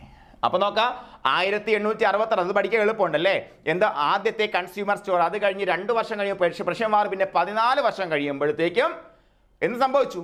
കോഓപ്പറേറ്റീവ് മൂവ്മെന്റ് എന്താ ഡെൻമാർക്കിൽ കോഓപ്പറേറ്റീവ് മൂവ്മെന്റ് ആയിട്ട് മാറി അല്ലേ. കോഓപ്പറേഷൻ ഒരു സഹകരണ പ്രസ്ഥാനമായിട്ട് വളർന്നുള്ളതാണ്. ഇനി നോക്കാം, 1925 ആൻഡേഴ്സൺ ബാങ്ക് എന്നറിയപ്പെടുന്ന ബാങ്കിങ് മേഖലയിലേക്ക് ഡെൻമാർക്ക് കടക്കുകയാണ്. 1925 ചോദിച്ചിട്ടുള്ള വർഷം തന്നെ ചോദിച്ചിട്ടുണ്ട്. എന്നാണ് ആൻഡേഴ്സൺ ബാങ്ക് സ്ഥാപിതമായത് എന്ന് ചോദിച്ചിട്ടുണ്ട്. അപ്പോൾ ഡെൻമാർക്കിനെ സംബന്ധിച്ച് സാമ്പത്തിക മേഖലയിലുള്ള സഹകരണ ബാങ്കാണ് എന്ത് ആൻഡേഴ്സൺ ബാങ്ക്. അത് 1925 പഠിക്കാൻ എളുപ്പമുണ്ടല്ലേ? അത് ഇല്ലേടാ, പഠിക്കാൻ എളുപ്പമല്ലേ? 1925 പെട്ടെന്ന് കണ്ട മനസ്സിരിക്കുന്ന ഒരു നമ്പർ അല്ലേ? ഓക്കെ, നോക്കാം. അതിനകത്ത് എന്തായിരുന്നു? ലിമിറ്റഡ് ലയബിലിറ്റി ആയിരുന്നു. അതുപോലെ ഇൻട്രസ്റ്റ് റേറ്റ് 10% ഡെൻമാർക്കിനെ സംബന്ധിച്ചിടത്തോളം ഏറ്റവും കൂടുതൽ പ്രിവെയിൽ ചെയ്തിരിക്കുന്ന ആരാടാ? ഡയറി കോഓപ്പറേറ്റീവ്സ് ആണ്. ഡയറി കോഓപ്പറേറ്റീവ് സംബന്ധിച്ചിടത്തോളം മറ്റൊരു പ്രത്യേകത എന്താണ്? അവിടെ ലയബിലിറ്റി ഈസ് ആൾവേസ് അൺലിമിറ്റഡ് ലയബിലിറ്റിയാണ്. എന്താണ് അൺലിമിറ്റഡ് ലയബിലിറ്റി? പക്ഷേ ഇവിടെ എന്താ, ആൻഡേഴ്സൺ ബാങ്കിന് വ്യത്യാസമുണ്ട്, ലിമിറ്റഡ് ലയബിലിറ്റിയാണ്. പിന്നെയും ലിമിറ്റഡ് ലയബിലിറ്റി ഉള്ളൊരു മേഖലയുണ്ട്, എന്താണ് കോപ്പറേറ്റീവ് ബേക്കൺ ഇൻഡസ്ട്രീസ് കേട്ടോ. കോപ്പറേറ്റീവ് ബേക്കൺ ഇൻഡസ്ട്രീസ് നിങ്ങൾ എടുത്ത് നോക്കിയാൽ കോപ്പറേറ്റീവ് ബേക്കൺ ഇൻഡസ്ട്രീസിലുള്ള അംഗങ്ങൾക്ക് ലയബിലിറ്റി ലിമിറ്റഡ് ആയിരുന്നു. പ്രധാനമായിട്ടും ഏറ്റവും കൂടുതൽ വികസിച്ചിരുന്നത് ഏത് മേഖലയാണ്? കോപ്പറേറ്റീവ് ഡയറി ഇൻഡസ്ട്രി ആയിരുന്നു. അവിടെ അൺലിമിറ്റഡ് ലയബിലിറ്റിയാണ്. എന്തിൻ്റെ പ്രത്യേകത? ഡെൻമാർക്കിൻ്റെ പ്രത്യേകത. ഓക്കെ, ഇവിടെ എന്തൊക്കെയാണ് പഠിച്ചത് നോക്ക് മക്കളെ. റോയൽ അഗ്രികൾച്ചർ സൊസൈറ്റി 1769, അതുപോലെ first cooperative consumer store start ചെയ്തിരുന്ന 1866 പ്രൊവിഷൻ പേഴ്സൺ സ്റ്റാർട്ട് ചെയ്യുന്നു അല്ലേ. അതുപോലെ പ്രഷ്യൻ വാർ, സെക്കൻഡ് വേൾഡ് വാർ എന്നറിയപ്പെടുന്ന പ്രഷ്യൻ വാർ 1868, 2 വർഷം കഴിയുമ്പോൾ സംഭവിക്കുന്നു. പിന്നെ 14 വർഷം കഴിയുമ്പോൾ സഹകരണ പ്രസ്ഥാനം എവിടെ? ഡെൻമാർക്കിൽ ഉദയം കൊള്ളുന്നു. ഇവിടെ നിന്ന് പഠിച്ചു പോകണം, ഇപ്പോൾ പഠിച്ചു പോകണം നമ്മൾ കേട്ടോ. 1925 എന്താ? Andelsbanken 10% interest rate, limited liability limited ആയിരുന്നു. ഓക്കെയാണോ പറഞ്ഞേ? അപ്പോൾ നമ്മൾ HC സോണിനെ കുറിച്ച് കഴിഞ്ഞ സ്ലൈഡിൽ പറഞ്ഞു. ഇവിടെ നമ്മൾ HC സോണിനെ കുറിച്ച് കുറച്ച് കാര്യങ്ങൾ പറയുകയാണ്. ഫാദർ ഓഫ് കോഓപ്പറേറ്റീവ് മൂവ്മെന്റ് എന്നറിയപ്പെടുന്ന ആരാണ്? HC zone. നമ്മൾ പഠിച്ച കാര്യമാണ്, ഇനി ഒന്നും മറക്കേണ്ട കാര്യമല്ല അല്ലേ. അതുപോലെ father of consumer cooperation Denmark എന്ന് ചോദിച്ചാൽ ആരാണ്? HC സോൺ ആണ് അല്ലേ. എന്താ അദ്ദേഹം തിസ്റ്റിൽ എന്താ സ്ഥാപിച്ചത്? കൺസ്യൂമർ സഹകരണ സംഘമാണ് സ്ഥാപിച്ചത് അല്ലേടാ. അപ്പൊ നോക്ക, ഫാദർ ഓഫ് കൺസ്യൂമർ കോഓപ്പറേഷൻ എന്ന് പറഞ്ഞാലും ആരാണ്? HC സോൺ ആണ്, മറന്നു പോകണ്ട. ഇനി എന്താണ്? പ്രൊവിഷൻ പേഴ്സൺ എന്നറിയപ്പെടുന്ന ആരാണ്? HC സോൺ ആണ്, മറന്നു പോകണ്ട. അപ്പൊ അത് എന്തെന്നറിയപ്പെടുന്നത്? പ്രൊവിഷൻ പേഴ്സൺ എന്നറിയപ്പെടുന്നു അല്ലേ. പ്രൊവിഷൻ പേഴ്സൺ എന്താണ്? പലചരക്ക് പുരോഗതി എന്നറിയപ്പെടുന്നു അല്ലേ. ഓക്കെ, അപ്പൊ ആരാണ്? HC സോണിന്റെ പ്രത്യേകം എന്താണ്? ഫാദർ ഓഫ് കോഓപ്പറേറ്റീവ് മൂവ്മെന്റിലെ father of consumer cooperation Denmark. അതുപോലെ അദ്ദേഹം പ്രൊവിഷൻ പേഴ്സൺ എന്നറിയപ്പെടുന്നു. Provision person okay, parish. അതുപോലെ സ്റ്റാർട്ടഡ് ഫസ്റ്റ് കൺസ്യൂമർ സ്റ്റോർ എന്ന പഠിച്ച കാര്യം നേരത്തെ അല്ലേ, 1866 അല്ലേ, അത് പഠിച്ച കാര്യമാണ്. അതുപോലെ started first consumer cooperative society in Denmark 1886. ഒരു 6 മാറ്റി ഏറ്റിട്ടാൽ മതി. അതിനെ എന്ത് വിളിക്കുന്നു? തിസ്റ്റഡ് വർക്കേഴ്സ് സൊസൈറ്റി, അല്ലെങ്കിൽ തിസ്റ്റഡ് വർക്കേഴ്സ് കോപ്പറേറ്റീവ് സൊസൈറ്റി, അല്ലെങ്കിൽ തിസ്റ്റഡ് വർക്കിംഗ് മെൻസ് സൊസൈറ്റി എന്നൊക്കെ അറിയപ്പെടുന്നു. എന്താ ഈ പറഞ്ഞ സാധനം അല്ലേ. 1886 അതൊരു സൊസൈറ്റി ആയിട്ട് രജിസ്റ്റർ ചെയ്യുന്നു അല്ലേ. നോക്കാം. ആദ്യത്തെ കൺസ്യൂമർ കോപ്പറേറ്റീവ് സൊസൈറ്റി 1886, ആദ്യത്തെ കൺസ്യൂമർ സ്റ്റോർ 1866. ഇത് രണ്ടും തുടങ്ങിയ ആരാണ്? HC സോൺ ആണ് മക്കളെ. ഓക്കെ, അതുപോലെ the society was based on Rochdale principles. ഞാൻ നേരത്തെ കഥയിൽ പറഞ്ഞ റോക്കഡൈൽ പൈനിയേഴ്സിന്റെ കഥ കേട്ട് എന്താണ് ആവേശം വന്നിട്ടാണ് അദ്ദേഹം എന്ത് ചെയ്തത്? ഇത് ഇവിടെ നടപ്പിലാക്കാം, ഇത് ഈ പാവപ്പെട്ട ജനങ്ങൾക്ക് പ്രയോജനപ്പെടുമെന്ന് മനസ്സിലാക്കിക്കൊണ്ട് ആദ്യത്തെ കൺസ്യൂമർ സ്റ്റോർ, പിന്നെ എന്താണ് കൺസ്യൂമർ സൊസൈറ്റി ആയിട്ട് വരുന്നു. ഓക്കെ, അപ്പോൾ HC സോണിന്റെ കഥ കേട്ടത് കൊണ്ട് നിങ്ങൾ അതൊന്നും മറക്കത്തില്ല. ഫാദർ ഓഫ് കോപ്പറേഷൻ, സോൾ അല്ലേ, ആത്മാവ്. ഡെൻമാർക്കിലെ സഹകരണത്തിന്റെ ആത്മാവ് ആര്? HC സോൺ, മറക്കത്തില്ല. പ്രൊവിഷൻ പേഴ്സൺ എന്നറിയപ്പെടുന്നു, അത് ഒരിക്കലും മറക്കത്തില്ല നിങ്ങൾ. അതുപോലെ ആദ്യത്തെ കൺസ്യൂമർ സ്റ്റോർ 1866 സ്റ്റാർട്ട് ചെയ്തു. എത്ര? 20 വർഷം കഴിഞ്ഞപ്പോൾ അതിന് ആദ്യത്തെ consumer cooperative society, Thisted working women society എന്നുള്ള ഇതിൽ വന്നു. അതുപോലെ society was based on Rochdale principles, അത് മറക്കത്തില്ല നമ്മളല്ലേ. ഇനി നമുക്ക് സഹകരണ ഇവിടുത്തെ ഡയറി കോപ്പറേറ്റീവ്സിന്റെ ഡെവലപ്മെന്റ് നമുക്ക് നോക്കാം. എന്താ? 1878 ഈ പറഞ്ഞ 19-ാം നൂറ്റാണ്ടിൽ അവിടെ, അതായത് ഡെൻമാർക്കിൽ വലിയ ക്രീമറീസ് ഉണ്ടായിരുന്നു. പക്ഷേ ഇവിടെ ഉൽപ്പാദിപ്പിക്കപ്പെടുന്ന ബട്ടറിന് ക്വാളിറ്റി വളരെ കുറവായിരുന്നുള്ളതാണ്. ക്വാളിറ്റി വളരെ കുറവ്. എന്താ കാരണം വെച്ചാൽ വേറൊന്നുമല്ല, അതായത് നമുക്ക് പാല് എന്ന് പറയുമ്പോഴത്തേക്കും പാല് ഉൽപ്പാദിപ്പിക്കാം. Milk is a very perishable product. പെട്ടെന്ന് നശിച്ചു പോകാൻ സാധ്യതയുള്ള പ്രോഡക്റ്റാണ് മിൽക്ക്. അതിനകത്ത് യാതൊരു സംശയമില്ല, നിങ്ങൾക്ക് അറിയാം, പിരിഞ്ഞു പോകും അല്ലേ. നമ്മൾ മിൽമയുടെ പാലിനെ പാസ്ചറൈസ് ചെയ്ത പാല് തന്നെ വാങ്ങി വെച്ചാൽ നമ്മൾ ഫ്രിഡ്ജിൽ സൂക്ഷിച്ചില്ലെങ്കിൽ പിരിഞ്ഞു പോകാൻ സാധ്യതയുണ്ട്.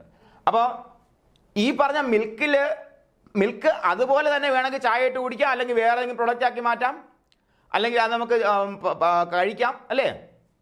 പിന്നെ വേറെ എന്തെങ്കിലും മറ്റെന്താണ് ചീസ് പോലുള്ള സാധനങ്ങൾ ഉണ്ടാക്കാം, അങ്ങനെയൊക്കെ ചെയ്യാം. ഓക്കെ, അതൊക്കെ ചെയ്യാം. പക്ഷേ ഇതിൽ ഏറ്റവും കൂടുതൽ മൂല്യവർദ്ധിത ഉൽപ്പന്നങ്ങൾ എന്ന് പറയുമ്പോഴത്തേക്ക് ഒന്ന് ബട്ടർ ഒരു വളരെ മികച്ചൊരു മൂല്യവർദ്ധിത ഉൽപ്പന്നം. കാരണം എന്താണ്? നമ്മുടെ വിദേശ രാജ്യങ്ങളിലെല്ലാം അവരുടെ ഡയറ്റിൽ വളരെ സുപ്രധാനമായിട്ടുള്ള ഭാഗം വഹിക്കുന്ന സാധനം ബട്ടറാണ്. ബട്ടർ ഈസ് എ ക്രീം, അതായത് ഫാറ്റ് റിച്ച് പ്രോഡക്റ്റ് ബട്ടർ. അതുപോലെ ക്രീം എന്ന് പറയുന്ന സാധനം ഐസ്ക്രീം ഉണ്ടാക്കാനാണെന്നുണ്ടെങ്കിലും മറ്റെന്തെങ്കിലും ഉൽപ്പന്നം ഉണ്ടാക്കാൻ അങ്ങനെയുള്ള സാധനം ഉണ്ടാവും. ക്രീം എന്ന് പറയുമ്പോൾ ഇത്രയേ ഉള്ളൂ, the fatty layer of milk. മനസ്സിലായോ? എന്താണ്? മിൽക്കിൻ്റെ ഫാറ്റി ലെയർ നമ്മൾ കുറേ നേരം തറയിൽ അനങ്ങാതെ വെച്ചിരുന്നാൽ അതിൻ്റെ ക്രീം വേർതിരിഞ്ഞ് വരും, ഗ്രാവിറ്റേഷണൽ മെത്തേഡിൽ വേർതിരിഞ്ഞ് വരും. കാരണം എന്താണ്, ക്രീമിൻ്റെ ലെയറും ശരിക്കുള്ള മിൽക്കിൻ്റെ ലെയറും തമ്മിൽ വ്യത്യാസമുണ്ട്, ഡെൻസിറ്റിയിൽ വ്യത്യാസമുണ്ട്. അതുകൊണ്ടാണ് സംഭവിക്കുന്നത്. നിങ്ങൾക്ക് അറിഞ്ഞൂടെ, ഫ്രിഡ്ജിൽ വെച്ച് ഐസാക്കി എടുത്താൽ മുകളിലെ ഭാഗം മഞ്ഞ കളറും താഴെ വെള്ളമായിട്ടിരിക്കില്ല, അത് നീക്കിയെടുത്താൽ അതിൽ നിന്ന് തന്നെ നമുക്ക് വെണ്ണ വേർതിരിക്കാൻ എളുപ്പമാണ് അല്ലേ, അറിയാം. അപ്പോൾ അങ്ങനെ അതാണ് ക്രീം എന്ന് പറയുന്നത്. അപ്പോൾ ഈ ക്രീം നമ്മുടെ ഈ പറഞ്ഞ നാടൻ രീതിയിൽ വേർതിരിക്കുമ്പോഴത്തേക്കും കുറേ സമയം വെച്ചേക്കണം. അതുപോലെ ഒരുപാട് ക്രീം ഇങ്ങനെ നമുക്ക് റെഫ്രിജറേറ്റർ സൂക്ഷിച്ചാൽ മാത്രമേ ഇതിനെ പിന്നെ പ്രോസസ് ചെയ്ത് നമുക്ക് വെണ്ണയൊക്കെ ആക്കാൻ പറ്റത്തുള്ളൂ. അപ്പോൾ അങ്ങനെയുള്ള പ്രശ്നങ്ങളുണ്ടായിരുന്നു. ആ പ്രശ്നങ്ങൾ പരിഹരിക്കുന്നത് എപ്പോഴാണ്, ഒരു കണ്ടിന്യൂസ് സെപ്പറേറ്റർ 1878 ഡാനിഷ് എഞ്ചിനീയർ ആയിട്ടുള്ള LC നീൽസൺ കണ്ടുപിടിക്കുമ്പോഴാണ്. അപ്പോൾ നോക്ക്, LC നീൽസൺ, ഈ പേര് മറന്നുപോലെ, ക്രീം സെപ്പറേറ്റർ നമുക്ക് അറിയാം, പക്ഷേ അവിടെ കണ്ടിന്യൂസ് സെപ്പറേറ്റർ എന്ന് വന്നാൽ നമുക്ക് ചിലപ്പോൾ കൺഫ്യൂഷൻ അടിക്കാൻ സാധ്യത. അപ്പോൾ അതും കൂടെ ഓർത്ത് വയ്ക്കുക. ഇത് ഗ്രാവിറ്റേഷണൽ മെത്തേഡിൽ ഇവിടെ ഫോളോ ചെയ്യുന്നത് സെൻട്രിഫ്യൂഗൽ മെത്തേഡാണ്. എന്താ വെച്ചാൽ വേറെ ഒന്നുമില്ല, അതിനകത്ത് പാലിങ്ങനെ ഒഴിക്കും. അപ്പോൾ ഈ സാധനം ഇങ്ങനെ പിടിച്ച് കറക്കുമ്പോഴത്തേക്ക് ഈ പാത്രം ഇങ്ങനെ കറങ്ങിക്കൊണ്ടിരിക്കുമ്പോഴത്തേക്ക് എന്താണ്, നമുക്ക് തന്നെ അറിയാം അല്ലേ, നടുക്ക് വെയിറ്റ് കുറഞ്ഞ സാധനം നടുക്ക് നിൽക്കും, ബാക്കിയുള്ള എല്ലാം പുറത്തേക്ക് അതിൻ്റെ ഔട്ട് സൈഡ് നിൽക്കും. അപ്പോൾ രണ്ട് സാധനങ്ങളും കണ്ടിന്യൂസ് ആയിട്ട് അങ്ങോട്ട് പാൽ ഒഴിച്ചുകൊണ്ടിരിക്കും, ഇവിടെ നിന്ന് ക്രീമും സ്കിം മിൽക്കും വേർതിരിഞ്ഞുകൊണ്ടിരിക്കും. ഇതാണ് കണ്ടിന്യൂസ് സെപ്പറേറ്റർ. ഈ കണ്ടിന്യൂസ് സെപ്പറേറ്റർ കണ്ടുപിടിച്ച ആരാണ്? LC Nielsen, 1878. LC Nielsen. ഈ പേര് എങ്ങനെയാടാ, ഇതൊരു നീൽസൺ, ഒരു സ്റ്റീൽ കൊണ്ടുണ്ടാക്കിയ സാധനമല്ലേ, നീൽസൺ സ്റ്റീല്. PSC നേരത്തെ ചോദിച്ചത് നീൽസന്റെ സ്പെല്ലിംഗ് മാറ്റി ചോദിച്ചത്, നീൽസൺ, നെൽസൺ, നെക്സൺ, ഇങ്ങനെയൊക്കെ ഓപ്ഷൻ ഞാൻ കാണിച്ചു തരാം. PSCക്കാർ ചോദിക്കുന്നതാ, ഒരു കാര്യമില്ലാത്ത ക്വസ്റ്റ്യൻ ചോദിക്കുന്നത് പലപ്പോഴും കേട്ടോ. LC പോലും ഇല്ലായിരുന്നു, ഇൻഷ്യലില്ല, നീൽസൺ, നെക്സൺ, ഇങ്ങനെ ചോദിക്കുന്നത്. അപ്പം 1878 ഡാനിഷ് എഞ്ചിനീയർ ആയിട്ടുള്ള LC നീൽസൺ ക്രീം സെപ്പറേറ്റർ കണ്ടുപിടിക്കുന്നത്. അതിന് മറ്റൊരു പേരുണ്ട്, കണ്ടിന്യൂസ് സെപ്പറേറ്റർ എന്ന പേരുണ്ട്. അപ്പോൾ ഇത് കണ്ടുപിടിച്ചത് എന്ത് സംഭവിച്ചു? Made it possible to handle large quantity of milk on a manufacturing സ്കെയിലിൽ കൂടുതൽ ക്വാണ്ടിറ്റി ഓഫ് മിൽക്കിനെ പെട്ടെന്ന് ക്രീം സെപ്പറേറ്റ് ചെയ്തെടുക്കാനുള്ള സാഹചര്യം ഉണ്ടായി. അതിനുശേഷമാണ് ഡയറി കോപ്പറേറ്റീവ്സിന്റെ ആവിർഭാവം. ഓക്കെ, കാരണം ഇതിന് വഴി വേണ്ടേ, ആ വഴി വെട്ടി തെളിച്ചു കൊടുത്ത ആളാരാണ്? LC നീൽസൺ, മറന്നു പോകരുത്. ഇനി നോക്കാം, 78 നീൽസൺ ഇത് കണ്ടുപിടിച്ചാൽ 4 വർഷം കഴിഞ്ഞ പരിപാടി തുടങ്ങി. എന്താണ്? In 1882 first cooperative dairy start by Stilling Andersen at എവിടെ, ഹെഡ്ജിങ് എന്ന് പറയുന്ന സ്ഥലത്ത്, ജുട്ട്ലാൻഡ് അല്ലെ, ഹെഡ്ജിങ് എന്ന സ്ഥലത്തിന്റെ ജുട്ട്ലാൻഡ് വില്ലേജിൽ അദ്ദേഹം ആദ്യത്തെ എന്ത് തുടങ്ങി? ഡയറി കോപ്പറേറ്റീവ് സ്റ്റാർട്ട് ചെയ്തു എന്നുള്ളതാണ്. 78 സ്റ്റില്ലിംഗ് നീൽസൺ എന്ത് ചെയ്യുന്നുണ്ട്? കണ്ടിന്യൂസ് സെപ്പറേറ്റർ കൊണ്ടുവരുന്നു. 82 ആരാ? സ്റ്റില്ലിംഗ് ആൻഡേഴ്സൺ ഡയറി എന്ന് ഓർത്താ, സ്റ്റില്ലിംഗ് ആൻഡേഴ്സൺ എവിടെ? ഹെഡ്ജിങ്ങിലെ ജുട്ട്ലാൻഡ് വില്ലേജിലാണ് ആദ്യത്തെ കോപ്പറേറ്റീവ് ഡയറി സ്ഥാപിതമാകുന്നത് ഡെൻമാർക്കിൽ. വർഷം ഓർത്തിരിക്കുക. എന്താണ്? 1878 LC നീൽസൺ എന്ത് കണ്ടുപിടിക്കുന്നു? ക്രീം സെപ്പറേറ്റർ കൊണ്ടുവരുന്നു. അത് കഴിഞ്ഞ് 1882 സ്റ്റില്ലിംഗ് ആൻഡേഴ്സൺ ആദ്യത്തെ ഡയറി സൊസൈറ്റി സ്ഥാപിക്കുന്നു. അല്ലേ? ഫസ്റ്റ് കോപ്പറേറ്റീവ് ക്രീമറി എന്ന് പറഞ്ഞാലും ഈ സാധനമാണ്. ഫസ്റ്റ് കോപ്പറേറ്റീവ് ക്രീമറി എന്ന് പറഞ്ഞാലും ഹെഡ്ജിങ്ങിലാണ് കേട്ടോ. ഈ പറഞ്ഞ ഡയറി കോപ്പറേറ്റീവ് ആണ്. ഓക്കെ, ഇനി നോക്കാം. അതുകൊണ്ട് തന്നെ ഇവിടെ father of diary cooperatives in Denmark എന്ന വിശേഷണം ആർക്കാണ്? സ്റ്റില്ലിംഗ് ആൻഡേഴ്സൺ ആണ്. എന്താണ്? സ്റ്റില്ലിംഗ് ആൻഡേഴ്സൺ ആണ്. LC നീൽസണും സ്റ്റില്ലിംഗ് ആൻഡേഴ്സണും മറന്നു പോകരുത്. LC നീൽസൺ സ്റ്റീല്, ആ സാധനം മനസ്സിൽ വരണം. അതുപോലെ എന്താണ്? സ്റ്റില്ലിംഗ് ആൻഡേഴ്സൺ ഡയറി, ആ സാധനം, ഫാദർ ഓഫ് ഡയറി കോപ്പറേറ്റീവ് സാധനം വരണം. ഇനി നോക്കാം, ബുൾ ക്ലബ് എന്ന് പറയുമ്പോഴത്തേക്ക് നമുക്കറിയാം എന്താണ്? നല്ല മികച്ച പാലുൽപാദനമുള്ള രാജ്യത്തിനെ സംബന്ധിച്ചിടത്തോളം എന്ത് വേണം? മികച്ച ബ്രീഡിംഗ് സംവിധാനങ്ങൾ വേണം അല്ലേ? മികച്ച ബ്രീഡിംഗ് സംവിധാനം എന്ന് പറയുമ്പോഴത്തേക്ക് എന്താണ്? നല്ല ക്വാളിറ്റിയുള്ള ബുള്ള് വേണം അല്ലേ? എന്നാൽ വേറെ ഒന്നുമല്ല, അതിനെക്കുറിച്ച് കൂടുതലും പറയുന്നില്ല, എന്നാലും ഞാൻ പറഞ്ഞുതരാം. എന്താണ്? ഒറ്റ ഉദാഹരണം പറഞ്ഞുതരാം. നമ്മളെ സംബന്ധിച്ചിടത്തോളം എൻ്റെ വീട്ടിൽ 50 ലിറ്റർ പാല് തരുന്ന ഒരു പശു ഉണ്ടെന്ന് വയ്ക്കുക. അപ്പോൾ അതേസമയം എൻ്റെ അകന്ന ഒരു ബന്ധുവിൻ്റെ വീട്ടിൽ 75 ലിറ്റർ പാല് തരുന്ന പശു ഉണ്ടായിരുന്നു. അതിൻ്റെ കുട്ടിയുണ്ട്, അതിൻ്റെ ആൺകുട്ടിയുണ്ട്. അപ്പോൾ അതിനെ കൊണ്ടുവന്ന് ഞാൻ ഇവിടെ എൻ്റെ പശുവിനെ ബ്രീഡ് ചെയ്യിക്കുകയാണെന്നുണ്ടെങ്കിൽ എന്ത് സംഭവിക്കും? എനിക്ക് കിട്ടുന്ന കുട്ടിക്ക് എനിക്ക് ഉണ്ടായി വരുന്ന പെൺകുട്ടിക്ക് കൂടുതൽ പാല് തരാനുള്ള ശേഷി ഉണ്ടായിരിക്കാം എന്നുള്ള കോൺസെപ്റ്റ് ഉണ്ട്. അത് വെച്ചിട്ടാണ് നമ്മൾ ഇന്ന് കാണുന്ന 100 ലിറ്ററൊക്കെ ഉൽപ്പാദിപ്പിക്കുന്ന ഒരു മൃഗത്തെ നമ്മൾ സൃഷ്ടിച്ചെടുത്തത് കേട്ടോ.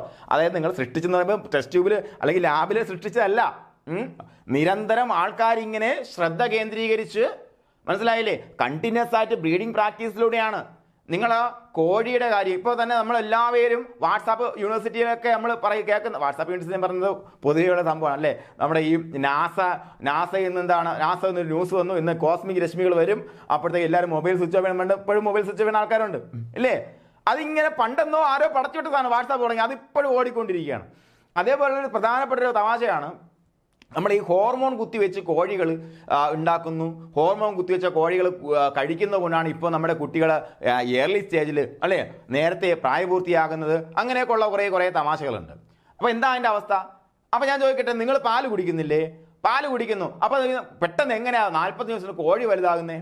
ഞാൻ ഡയറി മേഖലയുള്ള ആളായതുകൊണ്ട് ഡെൻമാർക്കൊക്കെ എടുക്കുന്നത് കേട്ടോ, അതുകൊണ്ട് എനിക്ക് ഈ മേഖലയ്ക്ക് നല്ല ധാരണകളുണ്ട്, അവനെ പറയുന്നേ. നിങ്ങൾ പാല് കുടിക്കുന്നില്ലേ?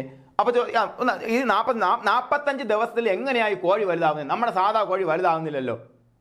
അപ്പോൾ എൻ്റെ മറിച്ചൊരു ചോദ്യം, ഒരു അനിമലിനെ സംബന്ധിച്ചിടത്തോളം അത് പാൽ ഉൽപ്പാദിപ്പിക്കുന്ന അതിൻ്റെ കുഞ്ഞിന് ആഹാരം കൊടുക്കാനാണ്. 100 ലിറ്റർ അല്ലെങ്കിൽ 50 ലിറ്റർ കുടിക്കുന്ന ഏതെങ്കിലും കുട്ടിയുണ്ടോ? അതിൻ്റെ ആവശ്യമില്ലല്ലോ. ഇത് കാലാനുഗതമായിട്ട് ഒരുപാട് കാലം ആൾക്കാർ എന്ത് ചെയ്യും, കൂടുതൽ പാൽ ഈ പശുവിനുണ്ട് അല്ലെങ്കിൽ ഇതിൻ്റെ കുട്ടിക്കുണ്ട്, ആ കുട്ടിയുണ്ട്, ഓക്കെ, അതിനെ പരീക്ഷിച്ച് അതിൻ്റെ ജനിതകം വേദനിക്കല്ലേ, അതിനെ കൊണ്ട് പ്രത്യേകം ബ്രീഡ് ചെയ്യിച്ചുണ്ടാക്കിയെടുക്കുന്ന ബ്രീഡുകളായതുകൊണ്ടാണ് മക്കളെ അത്രയും ഉൽപ്പാദന ശേഷി ഈ അനിമൽസിനുണ്ടാകുന്നേ. അതുപോലെ നമ്മുടെ പൗൾട്രി എടുക്കുമ്പോഴത്തേക്ക് എന്താ സംഭവിക്കുന്നത്? ഇതേപോലെ പൗൾട്രിയെയും കൂടുതൽ വെയിറ്റ് ചെയ്യിക്കാനുള്ള ശേഷിയുള്ള അച്ഛനും അമ്മയുടെയും മക്കളെ എടുത്ത് പരസ്പരം ബ്രീഡ് ചെയ്യിച്ചാണ് അവരും ഇതുപോലെ ഈ 45 ദിവസം കൊണ്ട് 1.5 കിലോഗ്രാം ഭാരം വയ്ക്കുന്ന തരത്തിലുള്ള കോഴികളുണ്ടായി വന്നു കേട്ടോ. അത്രയേ ഉള്ളൂ കാര്യം. കേട്ടോ, ഞാൻ എന്താ പറഞ്ഞ അങ്ങോട്ട് പോയേ, അതോടെ നിൽക്കട്ടെ. എന്തായാലും ബുൾ ക്ലബ് അല്ലെ ബ്രീഡിംഗ് പറഞ്ഞ അങ്ങോട്ട് പോയത്. അപ്പൊ ഇത്തരത്തിൽ അത്യുൽപാദന ശേഷിയുള്ള വിത്ത് കാളകൾ എന്ന് വേണമെങ്കിൽ നമുക്ക് പറയാം അല്ലേ. എന്താണ് നമുക്ക് പ്രജനനത്തിന് വേണ്ടി ഉപയോഗിക്കുന്ന അനിമൽസ് ആവശ്യമാണല്ലേ. അത്തരത്തിൽ ഇത് കൊടുക്കാൻ വേണ്ടി നടത്തിയിരുന്ന പ്രോഗ്രാമാണ് ബുൾ ക്ലബ്ബുകൾ, ക്യാറ്റിൽ ബ്രീഡിംഗ് സൊസൈറ്റീസ് എന്ന് പറയും. Okay, cattle breeding societies. അതുപോലെ young farmers club. Young farmers എന്താണ്, പുതിയതായിട്ട് വരുന്ന ആൾക്കാരെ അല്ലേ ഈ മേഖലയിൽ കൊണ്ടുവരാനും ഇവിടെ നിർത്താനും വേണ്ടി നടത്തിയിരുന്ന പ്രോഗ്രാമാണ് young farmers club for development of cooperative movement in Denmark. Okay, bull club പഠിച്ചു. അതുപോലെ യങ് ഫാമേഴ്സ് ക്ലബ്ബും എന്തുമായിട്ട് ഡെൻമാർക്കുമായിട്ട് ബന്ധപ്പെട്ടാണെന്ന് മനസ്സിലാക്കുക. ഇവിടെ ചോദിക്കുന്ന ബുൾ ക്ലബ്ബ് ഏത് രാജ്യവുമായിട്ട് ബന്ധപ്പെട്ടിരിക്കുന്നു ചോദിക്കും. അതുപോലെ യങ് ഫാമേഴ്സ് ക്ലബ്ബ് ഏത് രാജ്യത്തെ ഡയറി കോർപ്പറേഷനുമായിട്ട് ബന്ധപ്പെട്ടിരിക്കുന്നു ചോദിക്കും. ഡെൻമാർക്ക്. ഇതാ ഉത്തരം, ഇതാ ചോദ്യം, ഇതാ ഉത്തരം, ഇതാ മനസ്സിലായോ? നമ്മൾ ബുൾ ക്ലബ്ബ് ഇതൊക്കെ എന്നാത്തിനെ പഠിക്കുന്നത്, ഇങ്ങനെ അങ്ങോട്ട് പോകും. അതല്ല, ചോദ്യം ഇങ്ങനെ വരുന്നത് കേട്ടാടാ പറഞ്ഞത്. പഠിച്ചോ, നിങ്ങൾ പഠിച്ചു വെക്കോ. ഓക്കെ, അപ്പോൾ ഡയറി കോർപ്പറേറ്റീവ്സ് ഇൻ ഡെൻമാർക്ക് കൃത്യമായിട്ട് മനസ്സിലായി. ഇനി important features of dairy cooperatives in Denmark. ഡെൻമാർക്കിലുള്ള സഹകരണ പ്രസ്ഥാനത്തിന്റെ സുപ്രധാനമായിട്ടുള്ള ഫീച്ചേഴ്സ് നമ്മൾ പഠിച്ചു പോകണം. ഇനി നമുക്ക് നോക്കാം, ഇവര് പൈസ ഒന്നും അങ്ങോട്ട് വെച്ചിട്ടല്ല ഈ പറഞ്ഞ സൊസൈറ്റി തുടങ്ങുന്നേ. നോക്കടാ മക്കളെ, the liability of the members was unlimited. ഞാൻ പറഞ്ഞു എന്താണ് അൺലിമിറ്റഡ് ലയബിലിറ്റി സൊസൈറ്റി. നമ്മുടെ നാട്ടിലെ സൊസൈറ്റി എന്താടാ? നമ്മുടെ നാട്ടിൽ ഇപ്പൊ എന്താ, എല്ലാം ലിമിറ്റഡ് ലയബിലിറ്റി സൊസൈറ്റി മാത്രമേ ഉള്ളല്ലേ, അല്ലേ?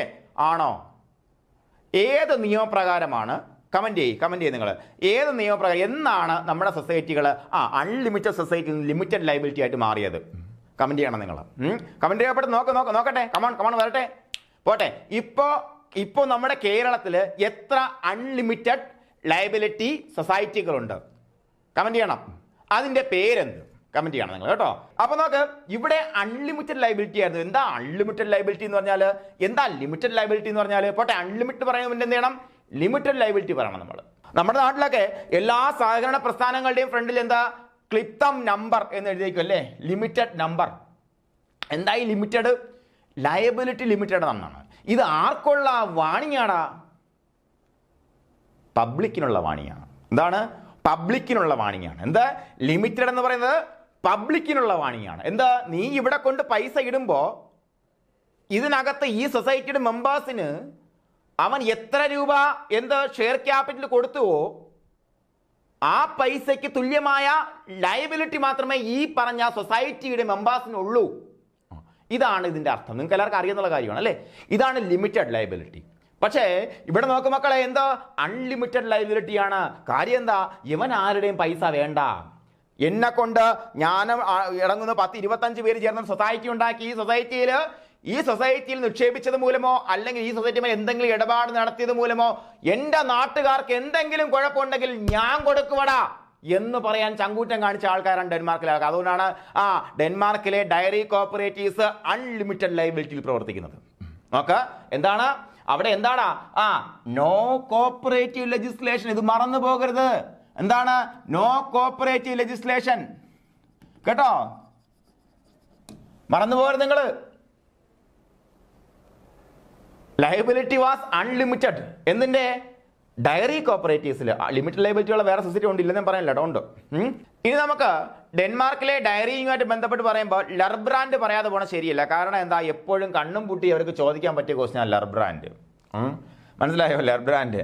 The goods produced by the dairy cooperatives in Denmark are sold under the trade name Lurbrand. ഇത്രയേ ഉള്ളൂ. എന്താണ്? ലർബ്രാൻഡ് എന്ന് പറയുന്ന ട്രേഡ് നെയിമിലാണ് എന്താ ഡെൻമാർക്കിൽ ഉൽപ്പാദിപ്പിക്കപ്പെടുന്ന ഡയറി പ്രൊഡക്ട്സ് വിറ്റ് പോകുന്നതെന്നാണ്. മനസ്സിലായോ? ലർബ്രാൻഡ്. അപ്പോൾ ലർബ്രാൻഡ് എന്ന് പറയുമ്പോഴത്തേക്കും 1901 മക്കളെ ഇത് ഇൻട്രൊഡ്യൂസ് ചെയ്യപ്പെടുന്നത്. ഓർത്ത് വയ്ക്കുക, ഇത് ഞാൻ ചോദിക്കുന്നത് കേട്ടോ, വന്ന വർഷം. ഇത് നിങ്ങൾ ചുമ്മാ എഴുതും. Goods produced by dairy cooperatives in Denmark trade name ചോദിച്ചാൽ എഴുതും. ഇന്നെ മറ്റൊരു കാര്യമുണ്ട്, today it is known as Lurpak. Lurbrand എന്ന പേര് മാറി ലർപാക്ക് എന്നാക്കി കേട്ടോ. ലർപാക്ക് എന്നാക്കിയിട്ടുണ്ട്. ഇപ്പോൾ നിങ്ങൾ ലർബ്രാൻഡ് നെറ്റിൽ സെർച്ച് ചെയ്താൽ കിട്ടത്തില്ല, അതിന് പകരം ലർപാക്കേ കിട്ടത്തുള്ളൂ. ഇത് നെറ്റിൽ നമ്മൾ ലർബ്രാൻഡ് എന്ന് സെർച്ച് ചെയ്താൽ കിട്ടുന്ന ഡാനിഷ് ബട്ടറിന്റെ പണം ലർപാക്ക് എന്നാണ് ഇപ്പോൾ അതിൻ്റെ ട്രേഡ് നെയിം. അപ്പോൾ നോക്ക്, ഇവിടെ പഠിക്കേണ്ട കാര്യം 1901 ഇത് വന്നു. 10 വർഷം കഴിയുമ്പോൾ ലർബ്രാൻഡ് എന്തായി?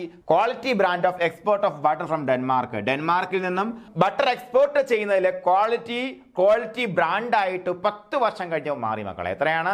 1901 നിലവിൽ വന്നോ, 1911 ക്വാളിറ്റി ബ്രാൻഡായിട്ട് ലർബ്രാൻഡ് മാറി എന്നുള്ളതാണ്. ഇപ്പോൾ അതിൻ്റെ പേര് ലർപാക്ക് എന്നാണ്.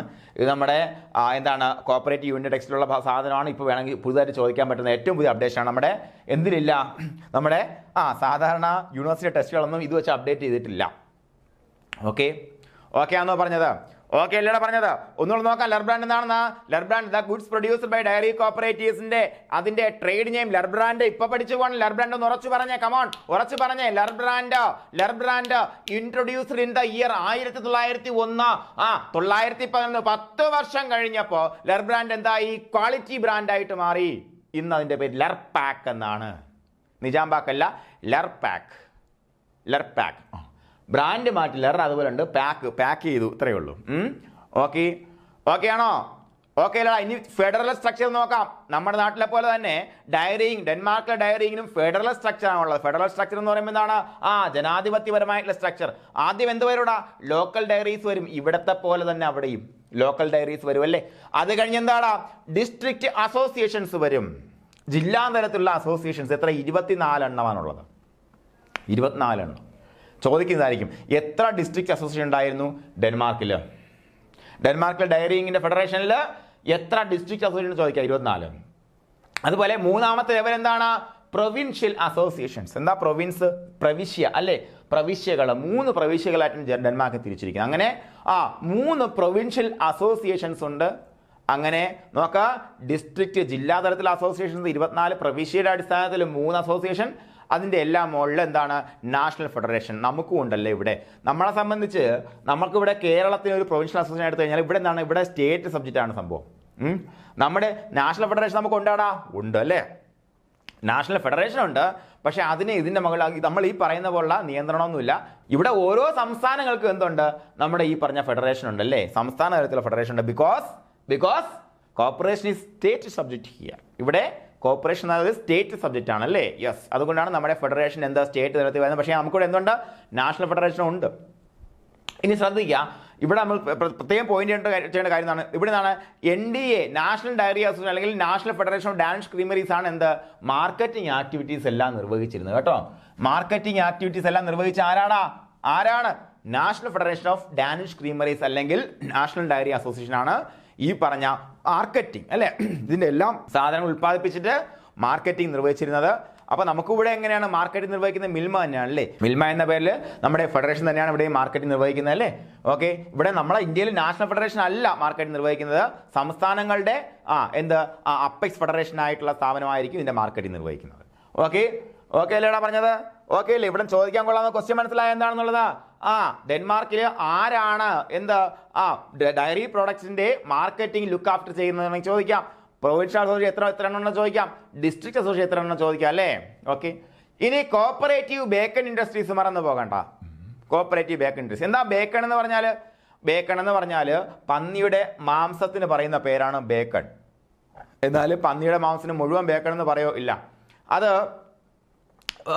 ഒരു പ്രൈം കട്ടാണ്. അതായത് നമുക്ക് പന്നിയുടെ മാംസം മാത്രമല്ല, ബീഫിൻ്റെ മാംസമാണെങ്കിൽ ഓരോ ഭാഗത്ത് നിൽക്കുന്നത് ടെൻഡർ ലോയിൻ, അതുപോലെ സ്റ്റീക്ക്, അതുപോലെ ബിസ്ക്കറ്റ്, അങ്ങനെയുള്ള ഓരോരോ കട്ടുകളുണ്ട്. അതേപോലെയുള്ളൊരു കട്ടാണ് എന്ത് നമ്മുടെ ബേക്കൺ എന്ന് പറയുന്ന സാധനം. അപ്പോൾ നോക്കാം എങ്ങനെയുള്ള സ്ഥലത്താണ് നമുക്ക് ഈ പറഞ്ഞ പന്നികളെ വളർത്താൻ നമുക്ക് ഏറ്റവും കൂടുതൽ അനുയോജ്യമായിട്ടുള്ള സാഹചര്യം ഉള്ളത്. എന്താ അതിൻ്റെ പ്രത്യേകത? പന്നികളുടെ പ്രത്യേകത എന്താണെന്ന് അറിയാമോ? പന്നികളും പശുക്കളും വ്യത്യാസം എന്താണ്? പന്നികൾ ഒറ്റ ആമാശയമുള്ള ജീവിയാണ്, നമ്മളെപ്പോലെ. മനസ്സിലായ? പശുക്കൾ 4 അറകളുള്ള ആമാശയമുള്ള ജീവിയാണ്. അതായത് പശുക്കൾക്ക് വേറെ ഒന്നും കൊടുത്തില്ലെങ്കിൽ കുഴപ്പമില്ല, പച്ചപ്പുല്ല് മാത്രം കൊടുത്താൽ അവർ നന്നായി വളർന്നോളും. പശുക്കളെ പോലുള്ള റൂമിനൻ്റ് സ്റ്റൊമക്കുള്ള ആൾക്കാർ. പക്ഷേ ഇതാണെങ്കിൽ സിമ്പിൾ സ്റ്റൊമക്ക് അനിമൽ, നമ്മളെപ്പോലെ തന്നെ. അതുകൊണ്ടാണ് പന്നിയുടെ ആഹാരം ശ്രദ്ധിച്ച് നമുക്ക് മനസ്സിലാവും. നമ്മൾ കഴിക്കുന്ന ആഹാരത്തിൻ്റെ വേസ്റ്റൊക്കെയാണ് അത് കഴിക്കുന്നത് അല്ലേ? അതാണ് അത് കൂടുതൽ കഴിക്കുക. അല്ലെങ്കിൽ നമുക്ക് ദഹിക്കുന്ന ആഹാരം മാത്രമേ പന്നിക്ക് കൊടുക്കാൻ പറ്റൂ. പന്നിയുടെ ഫീഡിങ് ഇറ്റ്സ് കോസ്റ്റ്ലി. പക്ഷേ എന്താ പന്നിയുടെ പ്രത്യേകത? പന്നി പെട്ടെന്ന് ഫാറ്റൻ ചെയ്യും, പെട്ടെന്ന് വലുതാവും. ലോകത്ത് ഏറ്റവും കൂടുതൽ കൺസ്യൂം ചെയ്യപ്പെടുന്ന മീറ്റ് ആണെന്ന് നമുക്കറിയാമോ? ചില റിലീജിയസ് ടാബൂസ് ഉണ്ട്. ചില റിലീജിയൻസിന് പന്നിയിറച്ചി നിഷിദ്ധമാണെന്നൊക്കെ പറയപ്പെടുന്നുണ്ട്. അതുകൊണ്ട് തന്നെ നമ്മൾ വിചാരിക്കും പന്നിയിറച്ചി ആയിരിക്കില്ല. പക്ഷേ അങ്ങനെയല്ല. ലോകത്ത് ഏറ്റവും കൂടുതൽ ഉൽപ്പാദിപ്പിക്കപ്പെടുന്നതും കൺസ്യൂം ചെയ്യപ്പെടുന്ന മീറ്റ് ഇപ്പോഴും എന്താണ്? ഈ മീറ്റ് തന്നെയാണ്. കാര്യമേറൊന്നുമില്ല, വളരെ ചുരുങ്ങിയ സമയം കൊണ്ട് തന്നെ ഇത് ഫാറ്റൻ ചെയ്യും. വേസ്റ്റ് കൊടുത്തിട്ട് നമ്മുടെ ആഹാരത്തിൻ്റെ വേസ്റ്റ് കൊടുത്ത് വളർത്താൻ പറ്റുന്ന അതങ്ങനെ സംഭവം. അവിടെ നിൽക്കട്ടെ, പന്നി വളർത്തൽ പഠിക്കേണ്ട ആവശ്യമില്ല. എന്നാൽ കൂടിയും ഇവിടെ എങ്ങനെയാണ് പന്നി വളർത്തലിനുള്ള സാഹചര്യം വന്നത്? എത്രയേ ഉള്ളൂ. ഇതുപോലെ നമ്മുടെ ഈ ബട്ടറൊക്കെ വേർതിരിച്ചിട്ട് വരുന്ന സ്കിം മിൽക്ക് എന്ന് പറയുമ്പോൾ ഒരുപാട് സപ്ലിമെൻ്ററി ആയിട്ട് വരും, ഒരുപാട് കൂടുതൽ വരും എന്നൊരു സാഹചര്യം ഉണ്ടായിരുന്നുള്ള. അപ്പോൾ അത് നമുക്ക് ഒരുപാട് പ്രൊഡക്ട്സ് ആയിട്ട് നമുക്ക് കഴിക്കാൻ പറ്റും. ഇതിങ്ങനെ ഒരുപാട് വന്നപ്പോഴത്തേക്കും എന്ത് ചെയ്യുന്നുള്ളതാണ്, ഇത് കഴിച്ച് ഈ പറഞ്ഞ സ്കിം മിൽക്ക് പോലുള്ള ഭാഗം ഇതിനെ ഫീഡ് ചെയ്യാനും അതുവഴി വലിയൊരു മെച്ചത്തിലേക്ക് അല്ലേ സാമ്പത്തിക പുരോഗതിയിൽ പോകാമെന്നൊരു തീരുമാനത്തിൻ്റെ പുറത്താണ് പിന്നെ ബേക്കൺ ഇൻഡസ്ട്രീസ് വരുന്നത്. അപ്പോൾ ഈ ബേക്കൺ ഇൻഡസ്ട്രീസ് വരുമ്പോഴത്തേക്കും എന്ത് ചെയ്തു, അവിടെ സഹനാടിസ്ഥാനം എന്ത് വേണം പ്രശ്നമാണ്. എന്താണ് അവിടുത്തെ കുത്തക മുതലാളി പ്രതികരിക്കല്ലേ? ഇത് വന്നപ്പോഴും അവിടെ അതുപോലെ പ്രശ്നം ഉണ്ടായിരുന്നുള്ളതാണ്. അപ്പോൾ അങ്ങനെ ഈ സാധനം വന്നു. ബേക്കൺ ഇൻഡസ്ട്രി വന്നതാണ് 1887. കോപ്പറേറ്റീവ് ബേക്കൺ ഇൻഡസ്ട്രീസ് എന്ന വർഷം എത്ര? 1887. എവിടെ സ്ഥലം? ജെറ്റ്ലാൻഡിൽ. എവിടെയാണ്?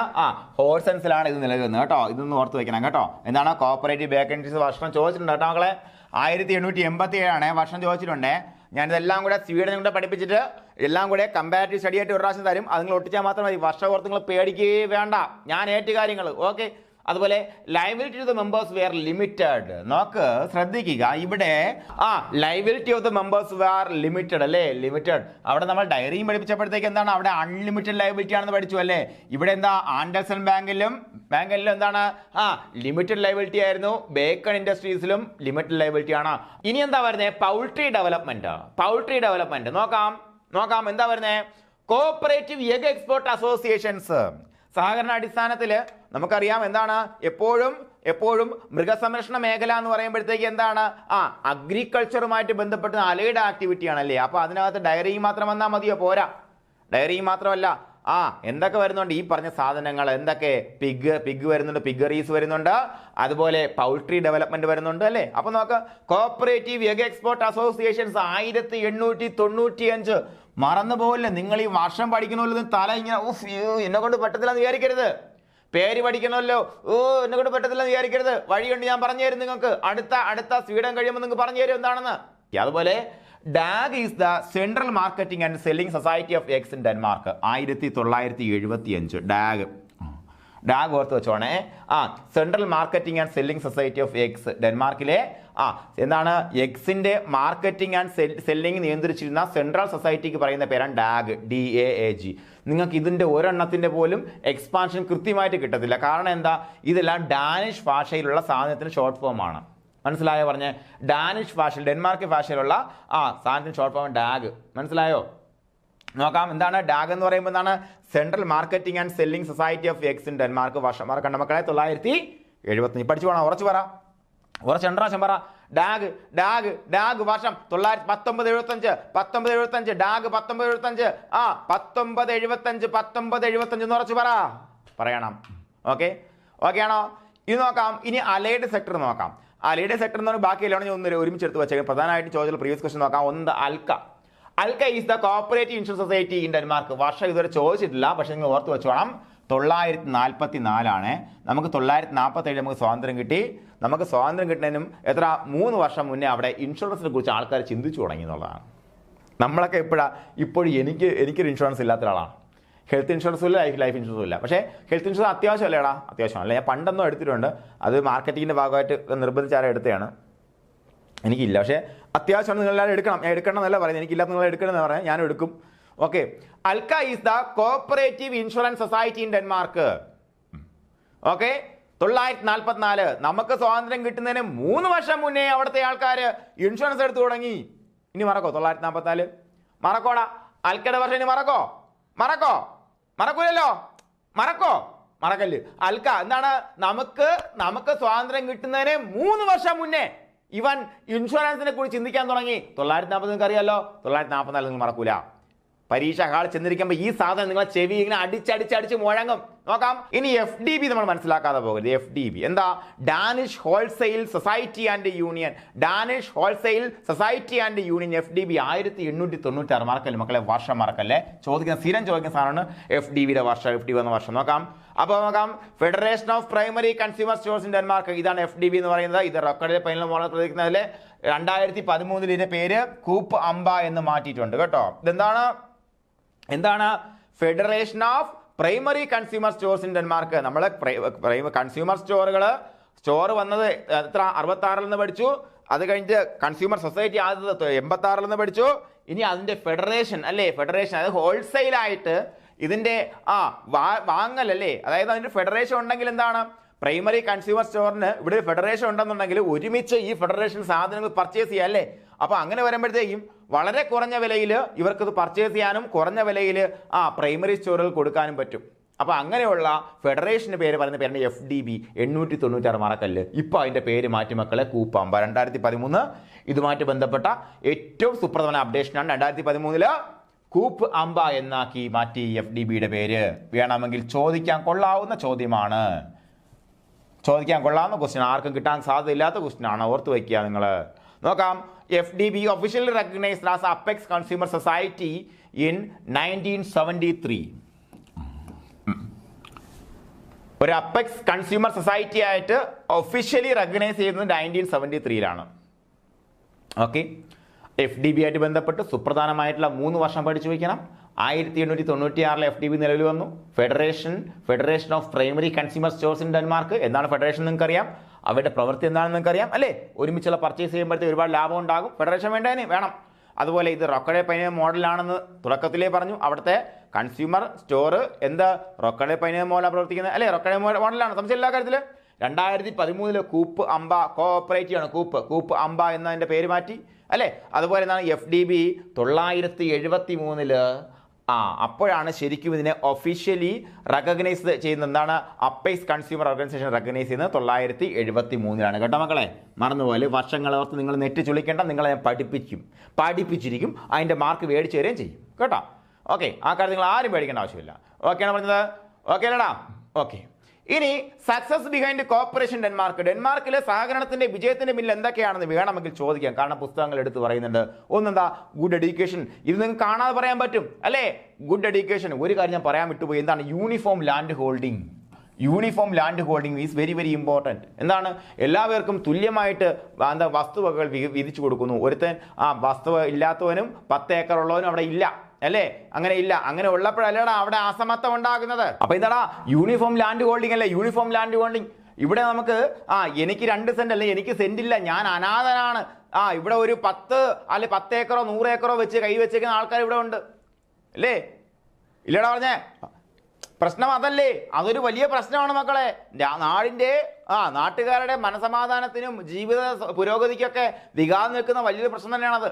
എന്നാ വെച്ചാൽ അങ്ങനെ വേണ്ടേന്ന് വേണോന്ന് വെച്ചാൽ അതൊക്കെ വലിയ വലിയ ചോദ്യങ്ങളാണ്. ഞാൻ അല്ലെങ്കിൽ ഇപ്പോൾ കിടക്കുന്നില്ല. കുറേ രാഷ്ട്രീയമായ ക്വസ്റ്റ്യൻസ് ആണ് അല്ലേ, കുറേ പൊളിറ്റിക്സ് ആണ്. കൃത്യമായിട്ട് ഞാൻ രാഷ്ട്രീയ പാർട്ടിയല്ല, അല്ലാത്ത പൊളിറ്റിക്സ് ഉണ്ടല്ലോ, പൊളിറ്റിക്സ് ആണ്. ഓക്കെ, അവിടെ നിൽക്കട്ടെ. ഇവിടെ എന്താണ്? Uniform land holding, good education, people are honest and hard working. സത്യസന്ധരായ ആൾക്കാരാണല്ലേ. നല്ല വിദ്യാഭ്യാസം കിട്ടിയത് കൊണ്ട് തന്നെ അവർ കള്ളം പറയേണ്ട ആവശ്യമില്ല. അവന് എന്തിനാ കള്ളം പറയേണ്ടത്? നമ്മളെല്ലാം ബേസിക്കലി കള്ളം പറയുന്ന ആൾക്കാരാണ്. നമ്മളെ കുഞ്ഞുനാളിലെ അല്ലേ, നമുക്ക് കള്ളം പറയാൻ ആരും പഠിപ്പിക്കണം. ഞാൻ നിങ്ങളെല്ലാം നമ്മളെ ബേസിക്കലി കള്ളം പറയുന്ന ആൾക്കാർ. പക്ഷേ എന്താണ്, നല്ല എഡ്യൂക്കേഷൻ, നല്ല വിദ്യാഭ്യാസം കിട്ടിയാൽ അവർ സത്യസന്ധരായി മാറും, നല്ല മനുഷ്യരായിട്ട് മാറും. ഒരു സംശയമില്ല കാര്യത്തിൽ. 3 കാര്യങ്ങളാണ്. ഒന്ന്, ഗുഡ് എഡ്യൂക്കേഷൻ, മറന്നു പോകില്ല മക്കളെ. യൂണിഫോം ലാൻഡ് ഹോൾഡിംഗ്, നമ്മൾ പറയാത്തൊരു കാര്യമാണ്, മറന്നു പോകില്ല. People are honest and hard working, മറന്നു പോകില്ല. അങ്ങനെ 3 പ്രധാനപ്പെട്ട കാര്യങ്ങളാണ് കോർപ്പറേഷൻ ഡെൻമാർക്കിൽ വൻ വിജയമായി മാറിയത്. ഇവിടെയും നമ്മളിതെല്ലാം ഉണ്ടായിരുന്നെങ്കിൽ ഇവിടെയും സഹകരണ പ്രസ്ഥാനം വൻ വിജയമായി മാറിയേനെ. നമ്മുടെ നാട്ടിൻ്റെ നട്ടല് തന്നെ സഹകരണ പ്രസ്ഥാനമായി മാറിയേനെ. ഇപ്പോൾ അല്ലേന്ന് വെച്ചാൽ, ആണോ എന്ന് വെച്ചാൽ അങ്ങോട്ടും ഇങ്ങോട്ടും നിൽക്കുന്നൊരവസ്ഥയാണല്ലേ. ഒരുപാട് മേഖലയിൽ സഹകരണ പ്രസ്ഥാനം വലിയ വ്യത്യാസങ്ങൾ വന്നുകൊണ്ടിരിക്കുകയാണ്. പക്ഷേ നമ്മുടെ നാട്ടിലെ പൂർണ്ണമായിട്ടുള്ള സാമ്പത്തിക വികസനം സഹകരണത്തിനെ അടിസ്ഥാനപ്പെടുത്തി അല്ലേ. കൂടുതൽ എന്താണ്, നമ്മുടെ സ്വകാര്യ വ്യക്തികളും അവരുമായിട്ട് ബന്ധപ്പെട്ടുള്ള സ്ഥാപനങ്ങളും ഒരുപാട് സാമ്പത്തിക സ്ഥാപനങ്ങളൊക്കെ നിലനിൽക്കുന്ന സ്ഥലമാണ് നമ്മുടെ അല്ലേ. ഓക്കെ, ഇനി ഫേമസ് ആയിട്ടുള്ള കോർപ്പറേറ്റീവ്സ് നോക്കി പോവാം. HC സോൾ നമുക്കറിയാം. സോൾ അല്ലേ, ആത്മാവ്, തന്ത, പിതാവ് അല്ലേ, കോർപ്പറേഷൻ്റെ പിതാവ്. NFS ഗ്രഡ്വിഗ് നമുക്കറിയാം. ഫോക്ക് സ്കൂൾ അല്ലേ, ഫോക്കസ് സ്കൂൾ. അത് LC നീൽസൺ നമുക്കറിയാം. എന്താണ് നീൽസൺ സ്റ്റീൽ അല്ലേ, സ്റ്റീൽ വെച്ചുകൊണ്ടാണ് ക്രീം സെപ്പറേറ്റർ. ഡോക്ടർ ഉൽക്രിക്ക് എന്ന് പറയുമ്പോഴത്തേക്കും അവിടുത്തെ പ്രധാനപ്പെട്ട ഒരു കോർപ്പറേറ്റർ ആയിരുന്നു. ചോദിച്ചിട്ടുണ്ടോ, CSV ഡോക്ടർ ഉൽക്രിക്ക് was related to which country എന്ന് ചോദിച്ചിട്ടുണ്ട്. കോർപ്പറേഷൻ, ഏത് രാജ്യത്തെ കോർപ്പറേഷൻ ബന്ധപ്പെട്ട് ചോദിച്ചിട്ടുണ്ട്. ഡോക്ടർ ഉൽക്രിക്ക്, മറക്കല്ല കേട്ടോ. ഉൽക്രിക്ക്. ഓക്കെ, സ്റ്റില്ലിംഗ് ആൻഡേഴ്സൺ നമുക്കറിയാം. എന്താണ്, ഡയറി കോർപ്പറേറ്റീവ്സിന്റെ പിതാവ്. ആരാണ്? എവിടെ? ജെറ്റ്ലാൻഡിലെ വില്ലേജിൽ ആദ്യത്തെ കോർപ്പറേറ്റീവ് ക്രീമറി സ്ഥാപിച്ച ആളാണ്. അതുപോലെ സോൺ എന്ന് പറയുമ്പോഴത്തേക്ക് എന്താണ്, ആദ്യത്തെ കൺസ്യൂമർ സ്റ്റോറും കൺസ്യൂമർ സൊസൈറ്റിയും സ്ഥാപിച്ച ആളാണ് 66 86 അല്ലേ. ഓക്കെ, അപ്പോൾ നീൽസൺ എന്ന് കണ്ടുപിടിച്ച് നമുക്കറിയാം. ഡോക്ടർ ഉൽക്രിക്കിൻ്റെ കാര്യം അറിയാം. ഉൽക്രിക്കാരാണ്, ഫേമസ് കോർപ്പറേറ്റർ ആണ്. അപ്പോൾ എല്ലാവരും വിജയിച്ചു വരട്ടെ. എല്ലാവർക്കും വിജയാശംസകൾ. അതിനുവേണ്ടി സഹകാരി എന്നും കൂടെ ഉണ്ടാവും. Thank you.